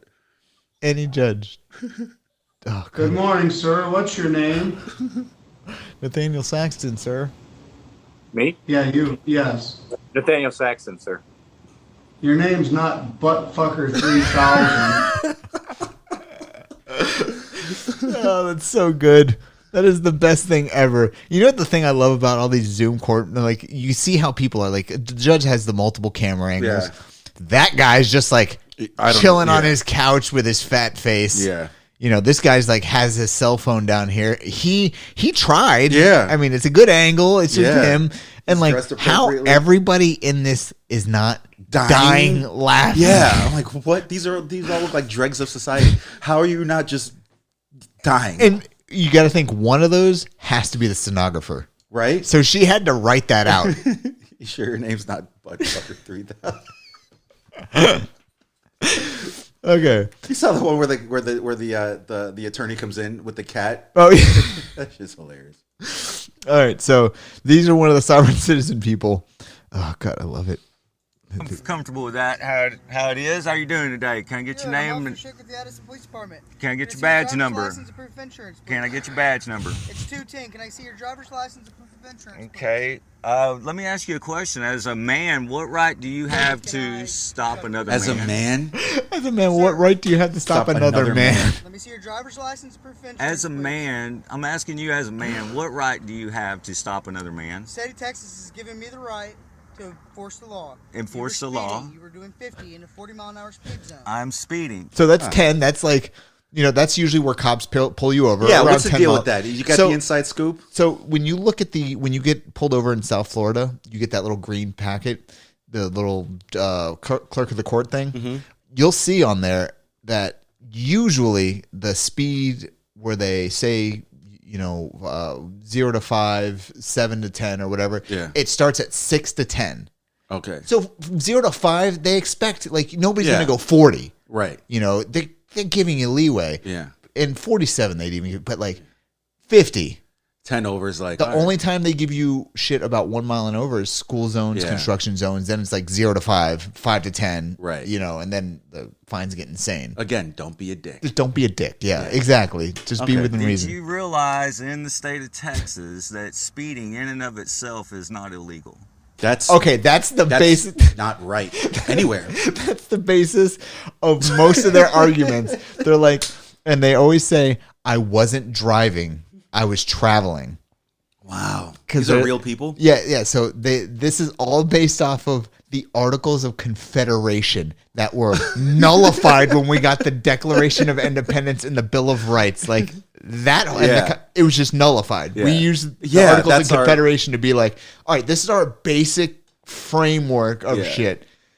Where like they basically said, yeah, and all this traveling shit says is, yeah, you're free to go wherever you want. Yeah. Right. Don't walk in anybody's house. Right. Don't be a That's all it really. Yes, don't be a dick. Like, yeah. Sir, let me see your driver's license and proof by the of way, you insurance. can tell this cop's just having a Well- shit day. He's just like, Sir, fuck I'm gonna this take guy. one more time. I need Okay. your driver's license and proof of insurance, please. All right. Otherwise, that'd I'm be gonna so charge you with failure frustrating. To identify. Okay. I'm still having to ask you a question here. That's not how this works. Is this That window how up it too? works. Proof of insurance. Yeah, they Either do that, that. or I'm going to have to ask you to get your supervisor because I'm still asking you some questions here. Let me see your driver's license. So and proof of I would insurance. like to know I don't know how that why cop you doesn't- stop me. Because don't worry. stopping me It for gets there. speeding in and of itself is not a crime. According take that up with the to judge. according to the state of Texas, the actual They can't even Doesn't even- articulate. what are you citing to, bro? it is the Man. Oh, you know the Oh, you know. You know what that sounds like? Do you remember when Biden was like, "We're all endowed by the you know the fucking thing"? That's exactly what that sounds like to me. I can't remember what it was. That sure had me in tears. Like, you get it. attorney general, not the attorney general, but the prosecutor. Yeah, the Let me see DA. your driver's license. The and proof of DEA? The DA is the one that stated on Nope. page 19 that speeding in and of itself is not a crime. Sir, I There's need not to a It's not DA in the illegal. world that would ever say And that. I am not going to. Do you have a warrant for my arrest? No. Then obviously, if you do not have a warrant for my arrest, then you do not have the right to ask me I'm for about any to place you additional. under arrest. I need to see your Okay. driver's license. Then you'll falsify putting me under arrest, and then that is going to be illegal on your part. Sir, And here's my then cover. Okay, What so did he say? where's my cover? There's my cover. Oh. So one of the things that they love to say is if they get arrested, like, "You're kidnapping me." Oh. They can't. And they'll say, "You have no right to talk to me. We're not contractually obligated to talk to each other." It's like, you were speeding, and they're like, "No crime has been committed. Show me the injured party." And it's just like traffic infraction. I'm going to impound my car. Just a lot of before you- sighing. Yeah, that's all you can really do. And then I'm asking you, He's messing with his fingers, just like, what right do you have as a man to I stop would be face another palming man? myself so hard. Just, Sir, I need to see your driver's license and proof of insurance. rubbing the hands. He's just like, Do you have a warrant he's getting for my so arrest? agitated. Sir, I'm asking for your driver's Do license. you and have proof a of insurance. warrant You can for provide my that to me? arrest? If you do not have a Sir, warrant What's, for my how many times do you have to arrest, warn somebody before you then can I- taste their if- ass? If 'Cause I, would- nowadays. this is a Well, custodial. okay, so the rules about the use of force for police officers is they are legally allowed to be one step ahead of anything that you're doing to them. Oh, okay. So if you're punching them, they can tase you, pepper spray you, or hit you with a baton. They can't hit you in the head because then that elevates it to lethal force. Oh, okay. If you bring out a knife, they can go to shoot a you. gun. Word. Like, Stop. Listen, In my- man, can in you my- pause for a second? I don't, I am just like, I'm just a liberal lawyer. You know what I Yeah, mean? yeah. But I'm not blindly that. no, like, no, I think know? most people aren't. Yeah, I think most people aren't, right? I think a lot of people have common sense. like I own shit. I like cops. You know what I mean? Like when if somebody shit- breaks into your house, you're not gonna be like, "Well, I'm not gonna call yeah, anybody." like fuck that. You know what I mean? Like Well, I'm not going out there to I handle get that dude. their job is hard and high stress, Yeah, and it's like one of yeah. those things where it's like, yeah, some days I phone it in and I take a nap at my desk and I don't really want to talk to my clients. You guys are held to a higher standard because you don't really have that option. You got to be No, on you it, gotta be out and there You don't know every what you're single time. walking into, and like shit's crazy. So that's one of the reasons why firefighters have a lower rate of suicide than cops because you know what a common quote is every time they go into work? Every day's a Friday. For 24 on firefighters? 48. So they're Ah. 24 hours on, 48 hours off. They get off. Yeah. If cops had schedules like that, a lot of shit would be different. Yeah. A lot of shit would be different. Yeah, man. Because I have friends who are cops, and I have a case where a cop rear-ended one of my clients, Uh-huh. and he had been doing his special, like after hours gig. Training. Oh, like a detail. Yeah. Yeah. Because he was like doing security at like a pizza joint or something. Yeah, he had been working for like 40 hours straight, but like he had almost. It's crazy. Like he literally fell asleep at the wheel. That's one why of the he hit things the that guy. they said that a lot of cops have talked to me about. They say that you'll have days where you'll work a 12-hour shift in the morning, go to your detail at night till 3 a.m, go home, get like 2 hours of sleep, wake up for court, and then start your next day of work. Yeah. It's like It's crazy. your brain is just in a fog sometimes. I mean, they're making good money, but Sometimes, yeah. like there are departments where you're barely making 40. Oh, You wouldn't do that job for 40. no. I wouldn't do that job for 40. Like, Free to go. Detained. This is not custodial. You're detained. I'm being detained, right? Yes. Am I under arrest? You are not at this moment. 'cause I see Okay. your You just said driver's you were being license. Now detained. you're saying that I am being detained. the smug. For what reason? Because you were violating the speed limit. Speed limit is not a crime in the state It of is. Texas. No, It's it's in the not. traffic code. No, it. According to the traffic code, okay, let's vehicle. I do not still have arguing to with this operate guy. it with a license with a commercial. Please tell me this vehicle. ends with him like. Out, or I'm gonna bust it out. Now you're going. Okay, I need you to call and I need you to get your supervisor out your here. driver's license. I need your I supervisor saw how out empty you here. got. Bro, I need your supervisor. I am asking Officer for. Pudgy. I am asking him for his supervisor. I am asking you for your supervisor. Okay, officer, I am asking you for your supervisor to come out here. Now you have busted my vehicle up, and now you are going to detain me. You are illegally getting into my vehicle. God. And now you have taken my phone. I always love it because it always ends with like the Now camera you're hitting the taking my ground. phone. Yeah, I love it. It's so great. It's the best thing ever. And then this is the guy that's stereotypically. I'm pulled over by North Platte Police. They at my window right now. This is the type of stuff they say normally. Do you understand what's on my property? Do you understand that it's private property? So one of the things that these guys, how they usually know they're getting ready to. I don't deal even with one of these understand guys- that question, and I went to law school. Do you understand what's on my property? Like, So their license plate, they will literally take their license plate off, like shred it, and just write private where the license plate goes. They'll put a black piece of paper where your VIN number is, yeah. and they never register their car. They never get their driver's license. And there's like, I'm traveling, I'm not driving. Driving is what happens whenever you engage in commerce. And it's just like, no, this is not a motor vehicle. This is my private property. What's your name, buddy? You can call. Can you roll the window down just far enough? for me You to can see call your me hands, Mr. or King. place your left hand on the This guy's, by the way, notorious for doing this shit. Oh, really? And he loses You- every single case because he goes into court with this bullshit. Yeah. And the judge is always like, what? 1089, please. And something I learned from watching this guy's court cases, he likes to represent himself or try to, but I didn't know, at least in the state of California, there's a process that you have to go through to represent yourself. Like the judge will be like, do you understand the ramifications of your crime? Do you understand what the penalties can be if you're found guilty, and like go through all this? And if you don't, you're not allowed to represent yourself. Right. Yeah. Yeah, I didn't know that. That's everywhere. Yeah. Most people, I think that you're just walking in a corner like, I'm representing myself. No, you have to be of sound mind to do so. Yeah. Like, you have to- and understand the Why would I legal implications. have Was that Why the would I Ted need Bundy that? law? Because I know Ted Bundy was a big. Do you understand that this is private property? If you know my name, why you asking me that? Okay, what's your name? Give me your first name. Mine? Matter of fact, damn, my channel, Police to Police, North Platte NE. Look at my YouTube channel.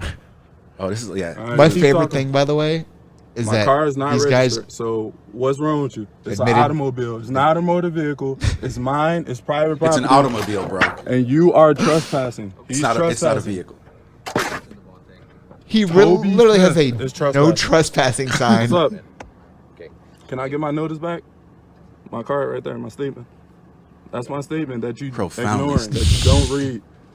Do you know what a motor vehicle is? Are you under the color of law? He don't even know what a They motor vehicle love is. that word. Color of under law. the color of law. That is That's like their their phrase. fucking jam. They're like, Black's Law Dictionary does not allow fucking. And Work for the cops police. are- You got a gun I'm doing everything under duress. No, you're Under not. the Constitution, Game on. I'm not I complying just with need this your guy. name. So I You can know get my your name. You know my your name. address. You a clown. You know my address. I don't know your address. I don't know your address. I Bro, just y'all- love the on the back. stupidity. I do not have to have a driver's license, bro. What is wrong with you? You crazy, You can bro. keep that up if you want. but I'm you gonna Let me ask you listen this, for and I'm being serious. He truly believes No, this. he's not trolling. No. He truly believes this. This is go online. If you look up Moorish citizens or sovereign citizens, Yeah. they're basically the same thing. Wow. Yeah. So they're not just like trolls. No, anymore. they Like, they really 100% this believe this shit. And most of it usually, this guy, I don't think he's wound up with a broken window yet. stuff. Right. But like most of the time, it winds up with a cop just busting the fuck out of Yeah. your window and dragging you out. Yeah. And like, oh God, like this guy right here, Law Talk with Mike on YouTube, one of the best videos because he watches this shit and just Breaks it down. laughs. You know which ones frustrate me too? Oh, this and that's what you usually look up. Right to Travel. Okay, all right, Yeah. I will. Is like, and this is transcending race or whatever. But Yeah, whenever yeah. you see a person, the cops telling them to stop resisting, Yeah. and they're like, "I'm not resisting," and it's like you literally, You are. you're resisting. Yeah, It's like if they can't. I put tell your people arm all around- that time. I tell people all the time. It's like just because you say it doesn't make it so. Right. It's like I could say not resisting while kicking you in the fucking throat. Yeah. Like that Yeah, doesn't it's mean I'm like- not resisting. There's passive resistance. Right. Where you're just like, hey man, don't touch me. Don't Right. touch me. Yeah. When you're doing that. Yeah. And then there's active resistance where you're punching the shit out of Right. somebody. Like this guy. There's compilations of this. I think this is the badass who does it with his bare hands, by the way. And it is not a crime for me to Speaking of travel badass, how about that without a South license. African video of the shootout, Dude. bro? How is that real life? There are so many instances, like even that the guy who went crazy and shot a bunch of people in Times Square the other day. Which I'm going to New York in a week. When? Yeah, the guy just like got mad at somebody, went to Times Square and started shooting, shot a 4-year-old. Like the video that's most known from it is a cop running with a 4-year-old, like holding the. When the hell? How This was last week. And they found him in Florida a couple days ago. He's like, "Oh, it wasn't me. I wasn't there." In the camera, were there fatalities? I don't think anybody died, but everybody's just like a 4-year-old was shot. Yeah. You asshole. Like, so this guy, he's old, and he pretty much is done with this bullshit. What you may have, They always what have you that may paper. have- What you may have is the opportunity to read. Whoa. Oh wow! Yeah, that dude's like, I'm done. I'm Yeah. not playing this He has game that old man tonight. strength. Yeah, he's like, I'm just not playing the game tonight. Yeah. That's the one you just saw. Oh yeah. Like, there are compilations. Yeah, I'll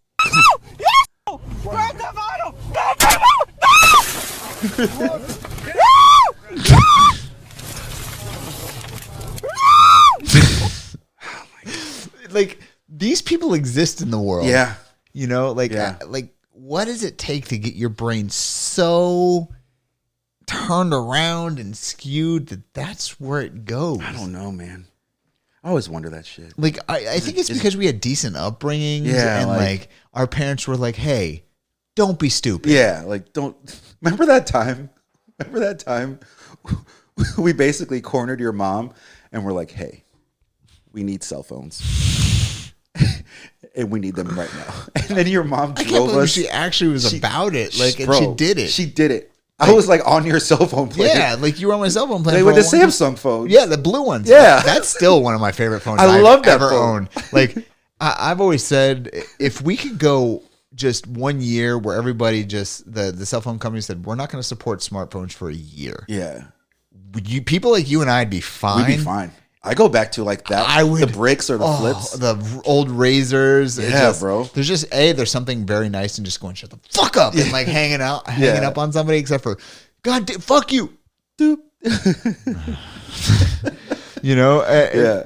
Now that I think about it, that's the same phone that we went to Ozfest, and Kevin's little sister Ashley, or Annie, had her friend Ashley, and we jumped in the pool, and I was just like, man, that's crazy. That's a crazy age. She's like, yeah. I was like, man, you were holding my phone earlier, and she's like, yeah. in the pool and like takes it out of her pocket. I was just like, that's like back in the day when you had to put your phone in rice. Yeah, like there's no coming back from that. You know, yeah, you just had to. However, that does remind me about how much of a sore subject Ozfest was for me, because the only band that I really wanted to see was Nonpoint. Yep. And I was like, "Are we going to get there in time?" And you're like, "Yeah, man, we're good." I thought we would have gotten there in time too. Bro. I didn't think they were going to play at 1 in the afternoon. Literally, bro. We get there and they're like, "We're not playing. Good night." I was like, "What?" You know what's funny? When you go back and look at, I was so pissed, bro. Well, when you go back and look at the Ozfest lineup, dude, the fact that you saw some of the bands you did, remember we saw. I think we saw Drowning Pool with Tommy Lee as their singer. No, we saw Drowning Pool with like a week before he died. It was him. Yeah. Okay. Yeah. So let's see here. So yeah, this was the stage. Mudvayne. Oh yeah. Canceled. The Union Underground. We saw Taproot. Did we? Yeah. They just weren't shit to us at the time. Oh wow. Systematic. Yeah. Nonpoint. Yeah. Drowning Pool. Spine Shank. Hatebreed, American Head Charge, replaced by Slate, so we might have seen them instead. Yeah. They had the other stages: Godhead, No One, OTEP. Yeah. Remember them? Yeah, that's what I'm saying. And this always made me laugh. Black Labels, that was fine, but Crazy Town, how the fuck they got on a main stage? They were huge. They had that Butterfly, yeah. Linkin Park, fucking worst. Did we see these bands? Yeah, this was that year. Did we stay the whole night? Yeah, you don't remember seeing Manson that night? I do remember Manson because that, bro. Like I remember, but that was like one that of those shit things. stayed with me. Yeah, but the remember. So we had that year where it was. Yeah, we saw Black Sabbath. Yeah, obviously. And remember, right before Manson, Slipknot. Nah, dude. That was the whole field that turned into a mosh pit. Remember? Oh my god, Oh my god. I'm forgetting like that. So and the crazy thing, Slipknot. So I've seen Slipknot a bunch of times, but like that was the year where we saw like when Slipknot started, that dude just got knocked and like clean the fuck out. That's right. I was like, bro, we just saw a dead body. Yeah, because he was just like, and he went down. That's right, bro. Remember the cops came to us? They're like, what do you look like? Bald head, wife beater, blue jeans. I was like, I just described every single person in this building right now, or in this fairground. So good luck with that. Good luck finding that fucking guy. That's right, bro. His head was just like, he got knocked out. I thought bro. I saw a dead body. I thought he was dead. 100%. Yeah, when Slipknot came on, shit was crazy. Yeah, the whole field. Yeah, we were right up against the front. I was genuinely concerned for my safety because remember we were because it 18? was almost like it was almost like a 2001. We were 17, 18. Yeah. So in that field where that guy How did our slid parents down, let us go to that shit. Like they didn't know better. Yeah. Because when they think concerts, they think of when they went to concerts. Yeah. Now when we're older, we're probably going to forbid our kids from going to concerts because we're going to think it's what it was when we were there. Right. But it's not like going to be like that. Probably not. It's not like that now. No, yeah. You I know? mean, I don't know. I haven't been to like a rock concert. I went to Seven Dust. How was that? Seven Dust in Tremonti. It's awesome. Was fantastic. Yeah, it was very, like because you could see the crowds getting older. Like they'll move around and shit, but they're like, hey. Like, right. We've got careers. We all now. got bad things. Chill the fuck out. We've got things. You want to know what? The last show I went to was like that crazy was Periphery. Yeah, but even then, you've got more of like the what is that called? Oh my god, my brain just died. Like Dream Theater, progressive. Yeah. So you got the progressive crowd in there that's not looking to really go crazy and destroy things. They were going crazy. Oh, bro, Periphery. Yeah, but I mean, it was Periphery and Norma Jean. It was okay. insane. Norma Jean. All right. Yeah. So I've already got that crowd ready to come. You want to know what was funny is that so I was probably 34 or 30. This was like 2 years ago. So I was like 34, and I thought I could hang.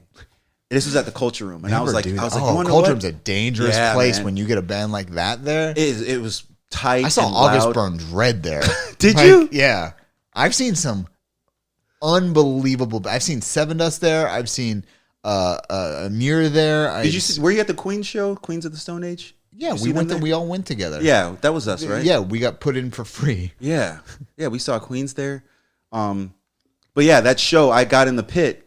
And got spit right out. No, I lasted a little bit, but then I couldn't function for the rest of the night. No, Like I couldn't catch my breath. I was like, I was gonna die. I was sweating. Like I was so out of shape for it. I'm like, how did I used to do this? I used to go to Every Time I Die shows like it was nothing. Yeah, well, but like the music's gotten so much heavier. Yeah. And like the extreme guys have gotten extreme. Yeah.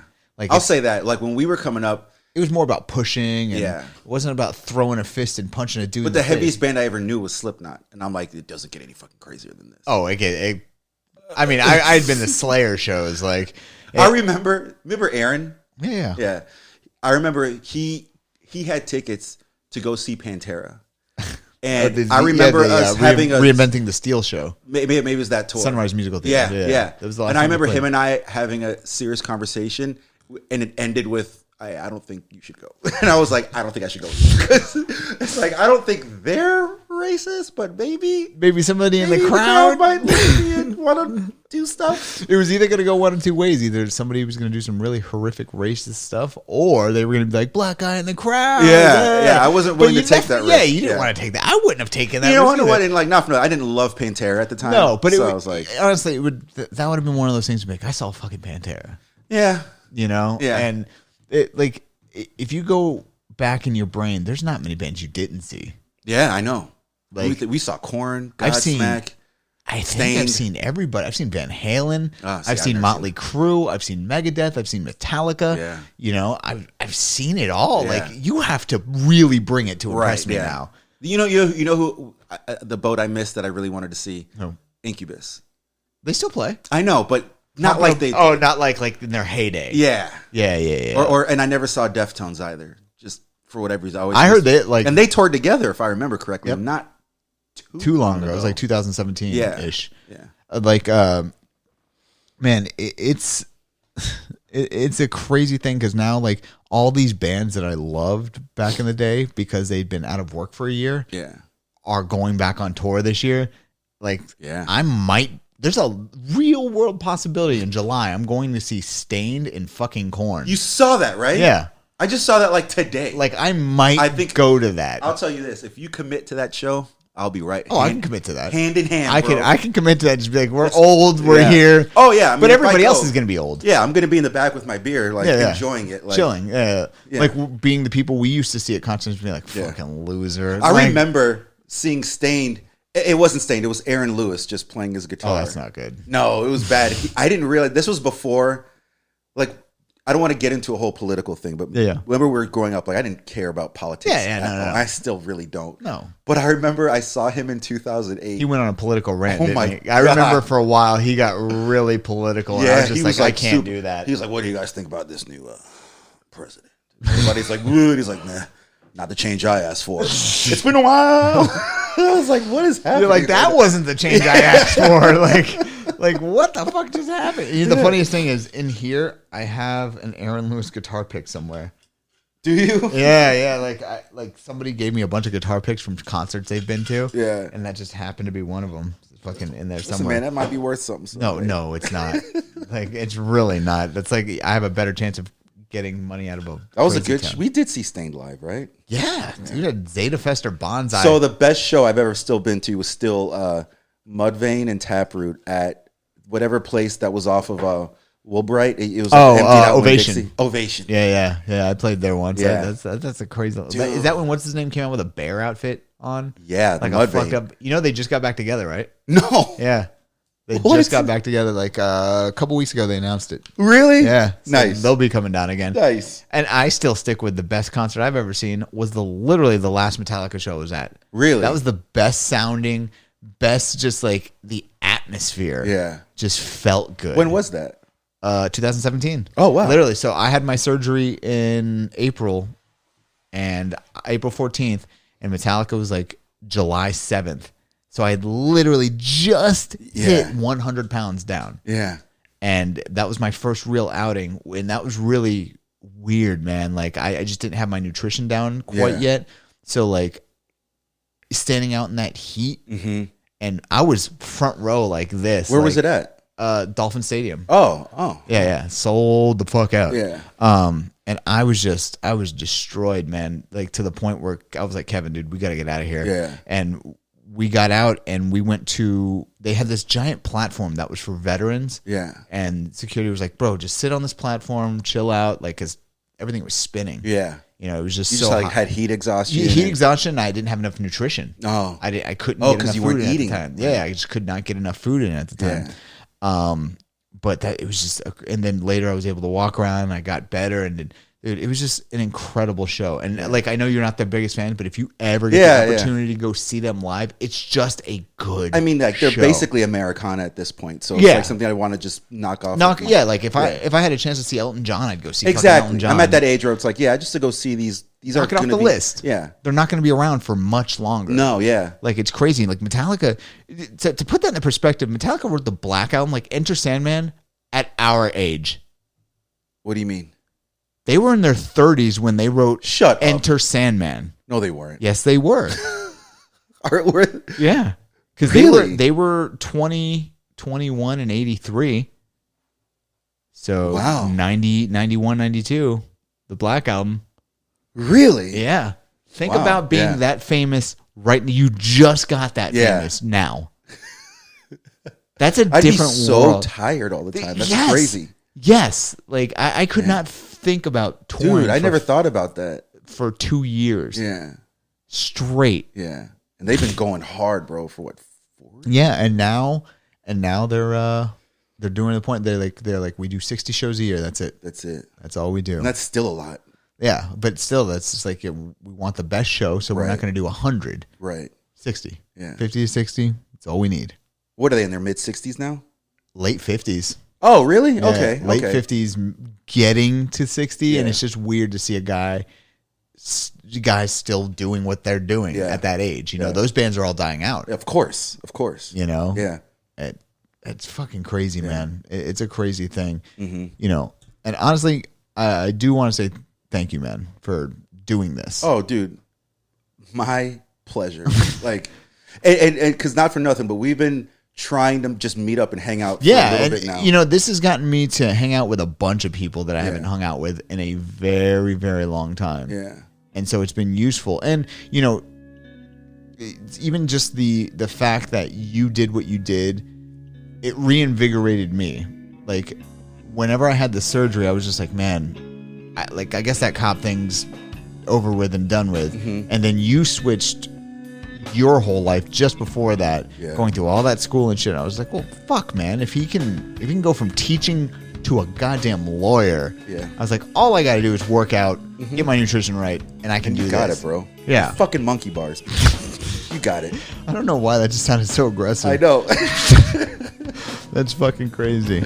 Dude, again, thank you so much. Well, I got to bring you back in with Manny. Yeah. And we'll Say do when, like bro, I'll 2 be or here. 3 people here and just have a get good Kevin time. in here or whatever. Have a hangout. Yeah. You know? Dude. So, thank you, dude. My Seriously. pleasure, Brock. I love you, bro. All right, brother. Yep. Yeah.